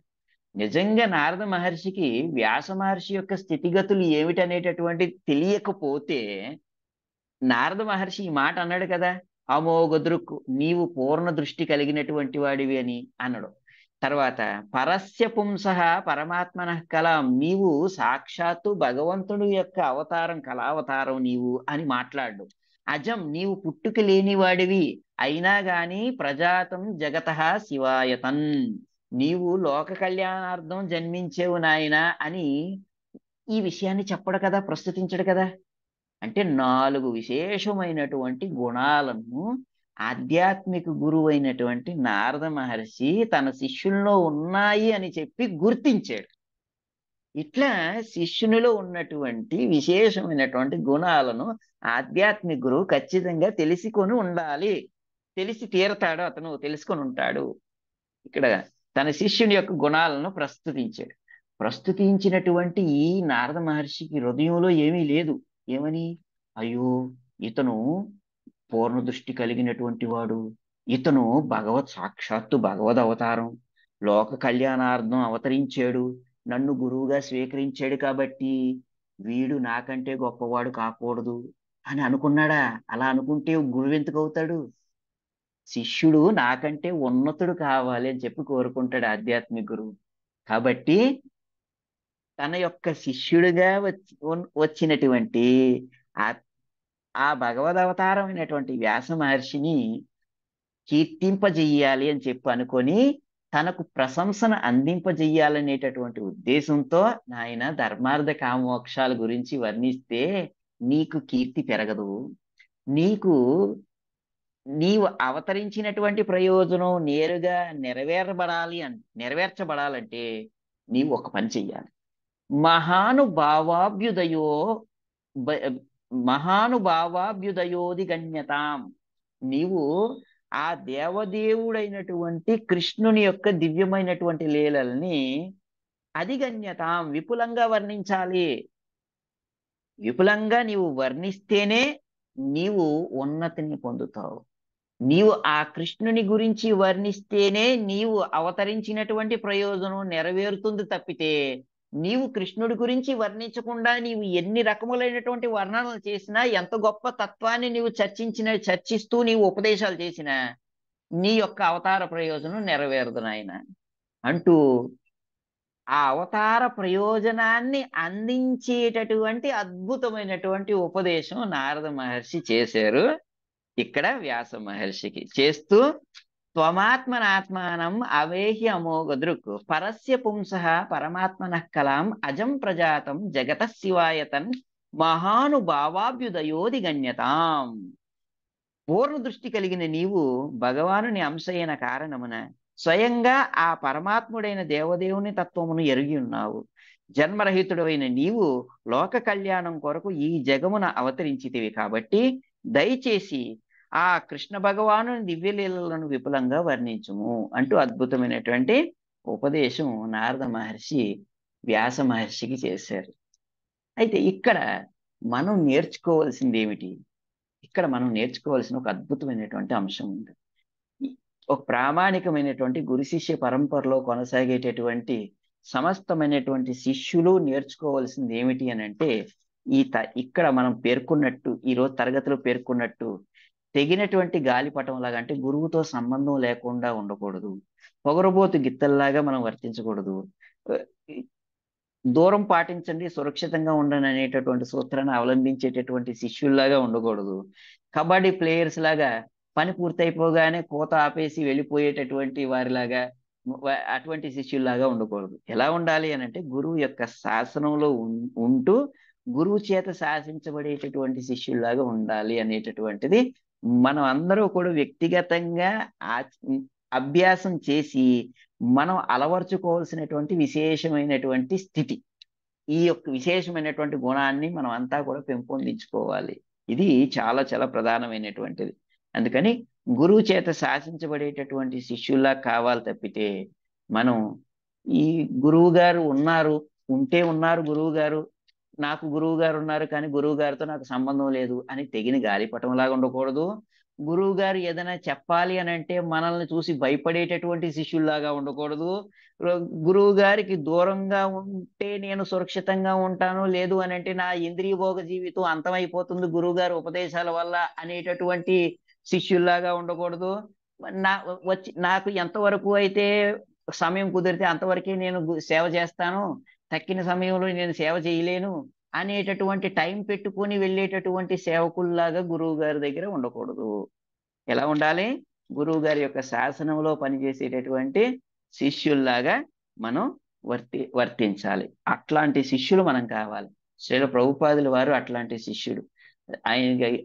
ఆయన యొక్క ఆధ్యాత్మిక గురువు గారు అయినటువంటి భక్తి సిద్ధాంత సరస్వతి ఠాకూర్ వారు ఒక ఉపదేశం చేశారు. నీవు చక్కగా ఆంగ్లం మాట్లాడుతావు, ఈ ఆంగ్లంలో పాశ్చాత్య దేశాల్లో ఉన్నటువంటి వారందరికీ కూడా నీవు ఈ కృష్ణ చైతన్య తత్వాన్ని ఉపదేశం చెయ్యాలి, సనాతన సాహిత్యాలను అందరికీ పరిచయం చెయ్యాలి అని చెప్పి ఉపదేశం చేస్తే, ఆ ఉపదేశాన్ని నెరవేర్చడం కోసం పాశ్చాత్య దేశాలకి వెళ్ళి తాను ఈ దివ్యమైనటువంటి సందేశాన్ని అందించారు.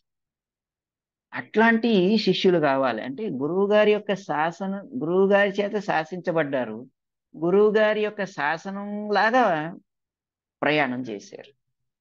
అట్లానే మందలించబడలేదా? ప్రభుపాదుల వారు ఎన్నో సందర్భాల్లో భక్తి సిద్ధాంత సరస్వతి మహారాజ్ చేత మందలించబడ్డారు కూడా. ఒక సందర్భంలో ప్రభుపాదుల వారు భాగవత తరగతిలో కూర్చున్నారు. భాగవత తరగతిలో కూర్చొని ఉన్నప్పుడు ఆ తరగతిలో కూర్చొని ప్రభుపాదుల వారు ఏం తప్పిదం లేదు, ప్రభుపాదుల వారు వింటున్నారు. వింటూ ఉంటుంటే ప్రభుపాదుల వారు పక్కనే ఒక జీవితకాల సభ్యుడు ఉన్నాడు. ఆ జీవితకాల సభ్యుడు ఏం చేస్తున్నాడంటే ప్రభుపాదుల వారిని ఏదో విషయమై మాట్లాడుతున్నాడు, ప్రశ్నిస్తుంటే ప్రభుపాదుల వారు అతనికి ఏదో చెబుతూ ఉంటుంటే వెంటనే భక్తి సిద్ధాంత సరస్వతి మహారాజ్ చెప్పేటటువంటి ప్రవచనాన్ని ఆపి, ఏమనుకుంటున్నావు నీ గురించి నువ్వు అని మొదలుపెట్టారు. ఎవరికి? ఎవరైతే ఆ జీవితకాల సభ్యుడు ఉన్నాడో ఆ సభ్యుడితో అంటున్నారు, ఏమనుకుంటున్నావు నీ గురించి నువ్వు? ఏదో నెలకి ఏదో 60 రూపాయలు విరాళం ఇచ్చేస్తున్నాను కాబట్టి మొత్తం ఆశ్రమాన్ని మొత్తాన్ని కొనేసాను అనుకుంటున్నావా? మమ్మల్ని కొనేసాను అనుకుంటున్నావా? నీవు ఇటువంటి భావాలతో ఉన్నట్లయితే నీవేమీ ఇక్కడికి రావాల్సినటువంటి అవసరం లేదు. నీవేమీ ఇక్కడ కూర్చోవాల్సినటువంటి అవసరం లేదు. నీవు ఇచ్చినటువంటి విరాళం అంతా కూడా తీసుకొని వెళ్ళిపో. అతనికి ఇప్పుడే సెటిల్ చేసి పంపించేయండి అని చెప్పేసి అతనికి చెప్పేశారు.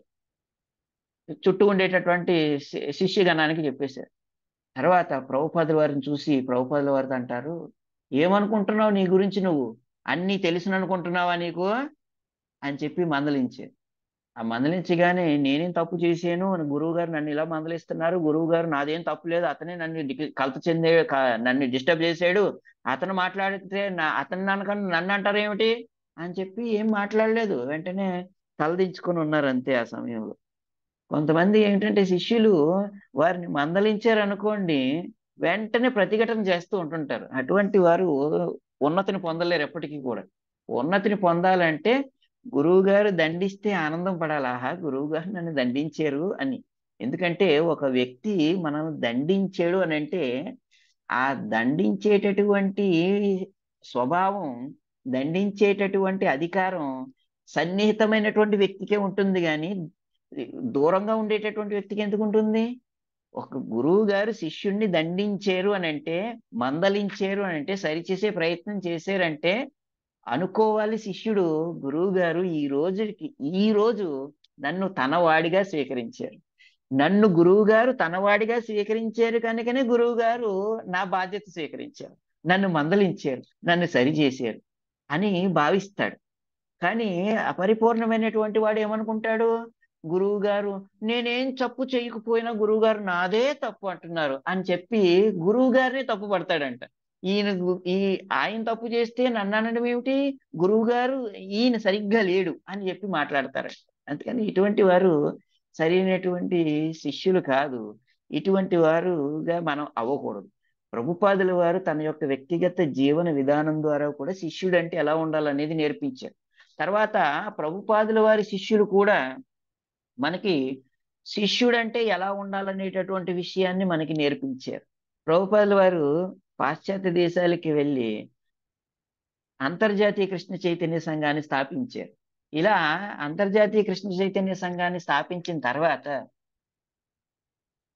ప్రభుపాదుల వారు అంటున్నారు శిష్యులను ఉద్దేశించి, ISKCON international society for Krishna consciousness, అంతర్జాతీయ కృష్ణ చైతన్య సంఘం. అంతర్జాతీయ కృష్ణ చైతన్య సంఘం అంటే మన మందిరాలు అంతర్జాతీయంగా అన్ని చోట్ల ఉండాలి కదా. మరి అన్ని చోట్ల ఉన్నాయి కానీ పాకిస్తాన్లో ఎందుకు లేదు మన సెంటర్? అందుకని మనది అంతర్జాతీయ కృష్ణ చైతన్య సంఘం అవదు. పాకిస్తాన్లో కూడా మన యొక్క సంస్థ ఉంటేనే మనది అంతర్జాతీయ కృష్ణ చైతన్య సంఘం అవుతుంది. కాబట్టి బ్రహ్మానంద దాస, ప్రభుపాదుల వారి శిష్యులు బ్రహ్మానంద దాస అని ఉన్నారు. ఆ బ్రహ్మానంద దాసు చెబుతున్నారు, బ్రహ్మానంద దాస నీవు వెళ్ళి పాకిస్తాన్లో ఒక ఇస్కాన్ సెంటర్ కేంద్రాన్ని ఓపెన్ చేయని చెప్పాను. అనగానే వెంటనే ఆ సమయం పరిస్థితి ఎట్లా ఉంది అని అంటే, పాకిస్తాన్లో ఎవరైనా కానీ వేరే దేశస్తులు కానీ అడుగు పెట్టి అక్కడ కానీ సనాతన ధర్మాన్ని ప్రచారం చేస్తే వారిని చంపడమే. ఇంకా తిరిగి వాళ్ళు వెళ్ళటమే కానీ తిరిగి మరలా వెనక్కి రావటం అనేది జరగదు. అట్లాంటి పరిస్థితి పాకిస్తాన్లో ఉన్నది ఆ రోజుల్లో. అటువంటి పరిస్థితుల్లో బ్రహ్మానంద దాస్కి అన్నారు, బ్రహ్మానంద దాస నువ్వు వెళ్ళి పాకిస్తాన్లో ఒక కేంద్రం ఓపెన్ చేయని చెప్పన్నారు. అనగానే ఏం మాట్లాడుతున్నారు గురువు గారు, ప్రభుపాద్ ఏం మాట్లాడుతున్నారు మీరు? నన్ను హరిబోల్ పైకి పంపించాలనుకుంటున్నారా ఏమిటి? అక్కడికి వెళ్తే నేను తిరిగి రాగలనా? ఏమి బతుకుంటే కనీసం బలిశాకన్నా తిని బ్రతుకుతాం కానీ ఇదేమిటి మీరు పాకిస్తాన్ పంపించి నన్ను చంపేయాలనుకుంటున్నారు అని చెప్పి ఏం మాట్లాడలేదు. ప్రభుపాదుల వారు ఆజ్ఞాపించారు. సరే ప్రభుపాద్ అని చెప్పేసి అన్నారు. వెంటనే సరే ప్రభుపాద్ అని చెప్పాను కానీ ఎప్పుడు బయలుదేరుతారు అని చెప్పేసి ప్రణాళికలు వేస్తూ ఉంటుంటే ప్రభుపాదుల వారు అన్నారు, ఎప్పుడో ఎందుకు, ఈరోజు సాయంత్రమే టికెట్ బుక్ చేసి పంపించండి అని చెప్పాను. అనగానే వెంటనే అందరూ ఇప్పటికిప్పుడు ఇప్పుడే వెళ్తావు అని అంటే గురువు గారు చెప్పారు కదా ఇంక వెళ్ళాలని చెప్పేసి ప్రయాణం అయిపోయాం. అట్లా ప్రయాణం అయిపోయినటువంటి బ్రహ్మానంద దాసు వెళ్ళిన తర్వాత ప్రభుపాదుల వారికి ఒక సమాచారం వచ్చింది. అక్కడికి ఎవరైతే భారతీయులు ఎవరు అడుగు పెట్టారని తెలిసింది పాకిస్తాన్ వారికి.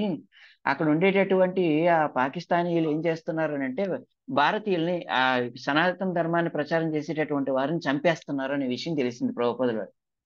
ప్రభుపాదుల వారికి తెలిసిన తర్వాత వెంటనే ఈ విషయం తెలిసిన వెంటనే నుంచి ప్రతి 6 గంటలకు ఒకసారి లెటర్ రాస్తున్నారు, ఒక లెటర్ పంపిస్తున్నారు. ప్రతి 6 గంటలకు ఒకసారి బ్రహ్మానంద దాస నీ యోగక్షేమాలు ఎట్లా ఉన్నాయని చెప్పేసి పంపిస్తూనే ఉన్నారు.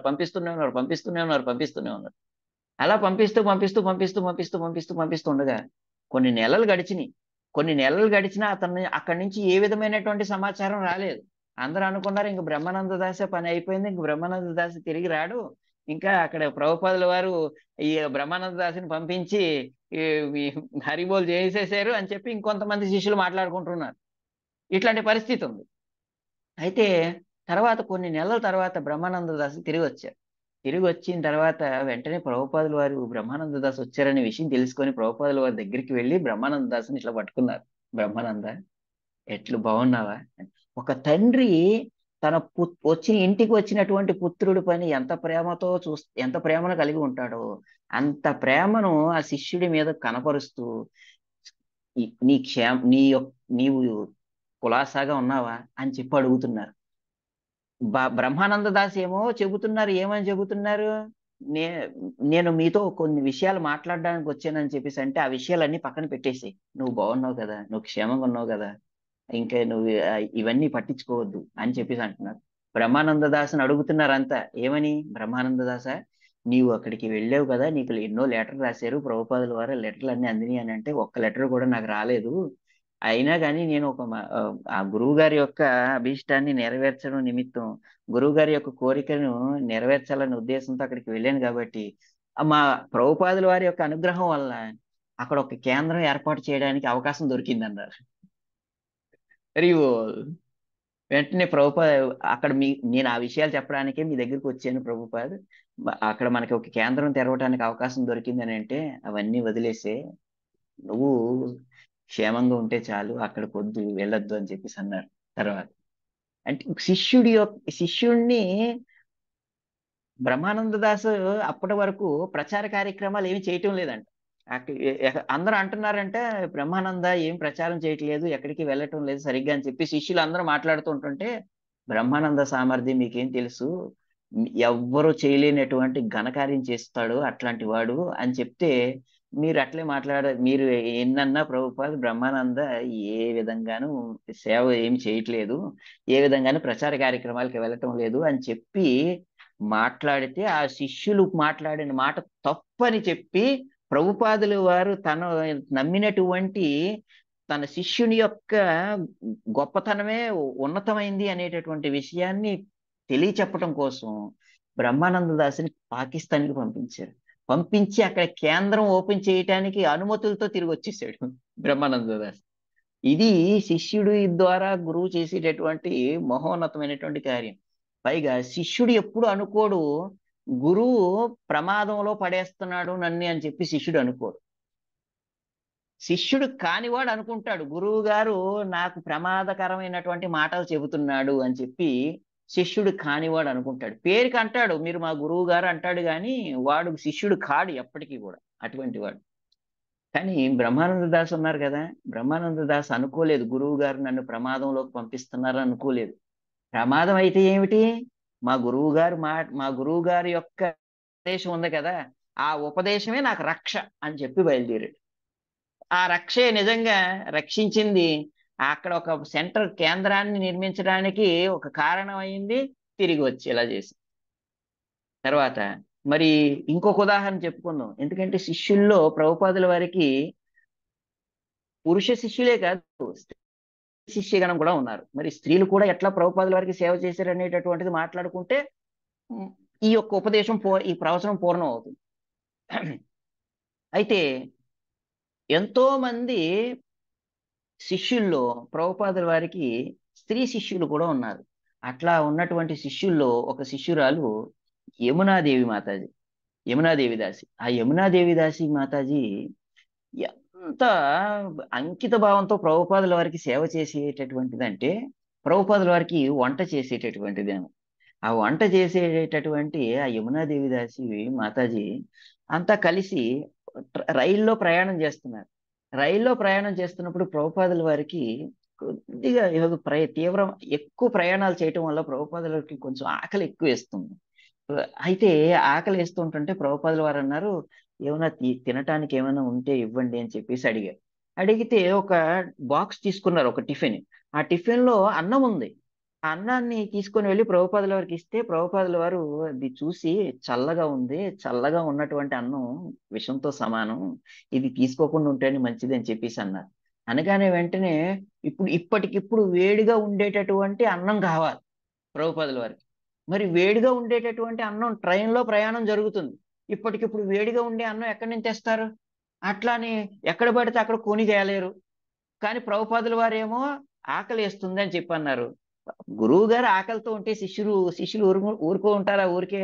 గురువు గారికి ఆకలి నేను తీర్చాలి, గురువు గారికి కడుపు నింపాలి, ఆ గురువు గారిని సంతృప్తి పెట్టాలి, గురువు గారిని ఆనందపరచాలి అనేటటువంటి దృక్పథంతో యమునాదేవి మాతాజీ ఉన్నారు. ఉండి వెంటనే ఏం చేశారు, వెంటనే అక్కడ ప్యాంట్రీ ఉంటుంది కదా, వంట చేసేటటువంటి ఒక కోచ్ బోగి, ఆ బోగి దగ్గరికి వెళ్ళిపోయింది. ఆమె వెళ్ళిపోయి అక్కడ ఉండేటటువంటి వారిని అడుగుతుంది, మా గురువు గారికి ఆకలిగా ఉంది, నే మా గురువు గారికి అన్నం కావాలి వేడి వేడిగా, అని అంటే మేము ఆ వాళ్ళు డబ్బాలో వేసి ఇస్తున్నారు. నాకు ఇట్లా వద్దు, మా గురువు గారికి నేనే స్వయంగా వండాలి అన్నం, నేనే స్వయంగా వండి పెట్టాలి మా గురువు గారికి అని చెప్పంటే, ఈ ప్యాంట్రీలో అట్లాంటి పర్మిషన్లు ఏమీ లేవు, ఇక్కడ దొరికిందే తినాలి, ఎవరినో లోపలికి అనుమతులు ఇచ్చి వంట చేయడాలు అవి మేము ఒప్పుకోమని చెప్పేసి అన్నారు. అని అంటే వెంటనే యమునాదేవి మాతాజీ ఏం చేశారు, ఆ రైలు ప్రయాణిస్తున్నటువంటి గేట్ దగ్గరికి వచ్చి నిలబడిపోయింది.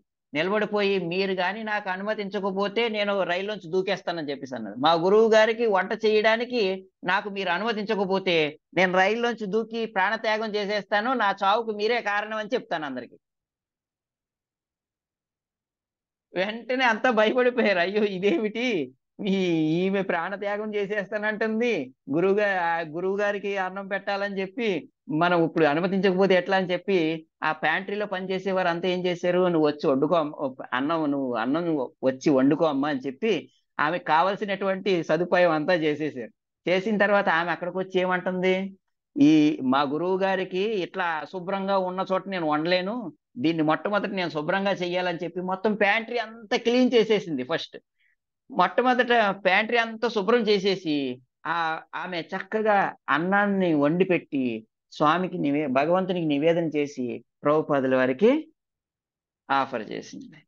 అంటే గురువు గారికి సంతృప్తి పరచాలి, గురువు గారికి ఎట్టి పరిస్థితుల్లోనూ ఏ విధమైనటువంటి అసహనం కలగకూడదు, ఇసుమంత బాధ కలగకూడదు, గురువు గారు ఎప్పుడూ ఆనందంగా ఉండాలి, గురువు గారిని సంతృప్తి పరచాలనేటటువంటి ఉద్దేశంతో ప్రాణత్యాగం చెయ్యటానికి కూడా సిద్ధపడిపోయినటువంటి శిష్యురాలు యమునాదేవి మాతాజీ. బ్రహ్మానంద ప్రభు ఏమో ప్రమాదం ఉన్నా గాని పాకిస్తాన్ వెళ్ళాడు. ప్రాణాలు తీసేస్తున్నారని తెలిసినా గురువు గారు చెప్పారు కాబట్టి వెళ్ళాడు.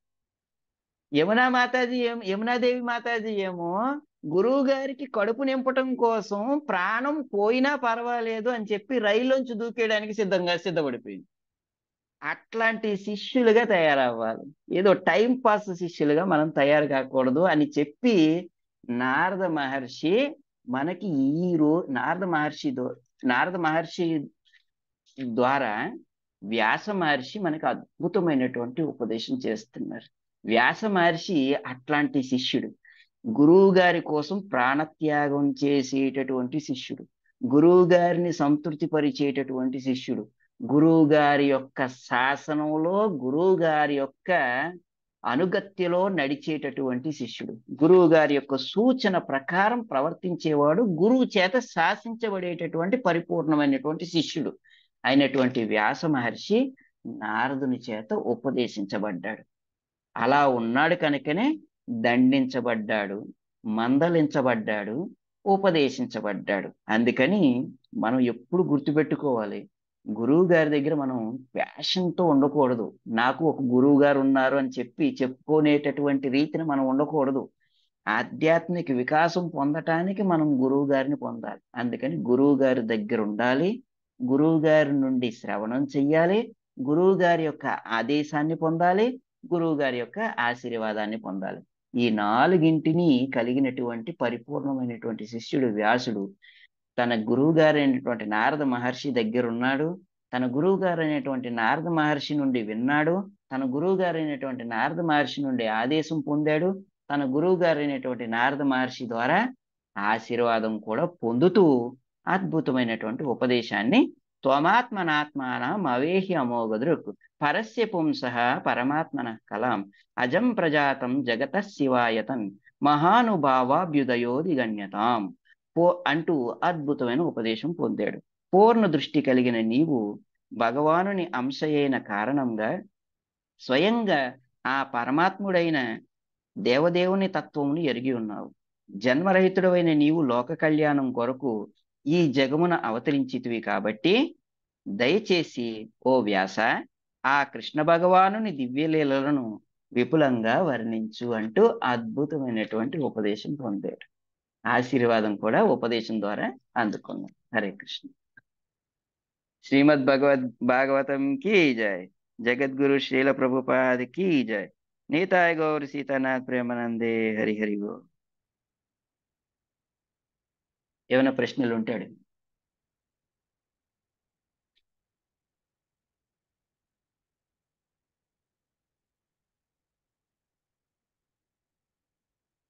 హరే కృష్ణ హరే కృష్ణ కృష్ణ కృష్ణ హరే హరే హరే రామ్ రామ్ రామ్ హరే. వాంఛా కల్పతరుభ్యశ్చ కృపా సింధుభ్యో చ పతితానాం పావనేభ్యో వైష్ణవేభ్యో నమో నమః. अनंत कोटि वैष्णव वृंद की जय। नामाचार्य श्रील हरिदास ठाकुर की जय। जगत गुरु श्रील प्रभुपाद की जय। नीताय गौर सीतानाथ प्रेमानंदे हरि हरि बोल।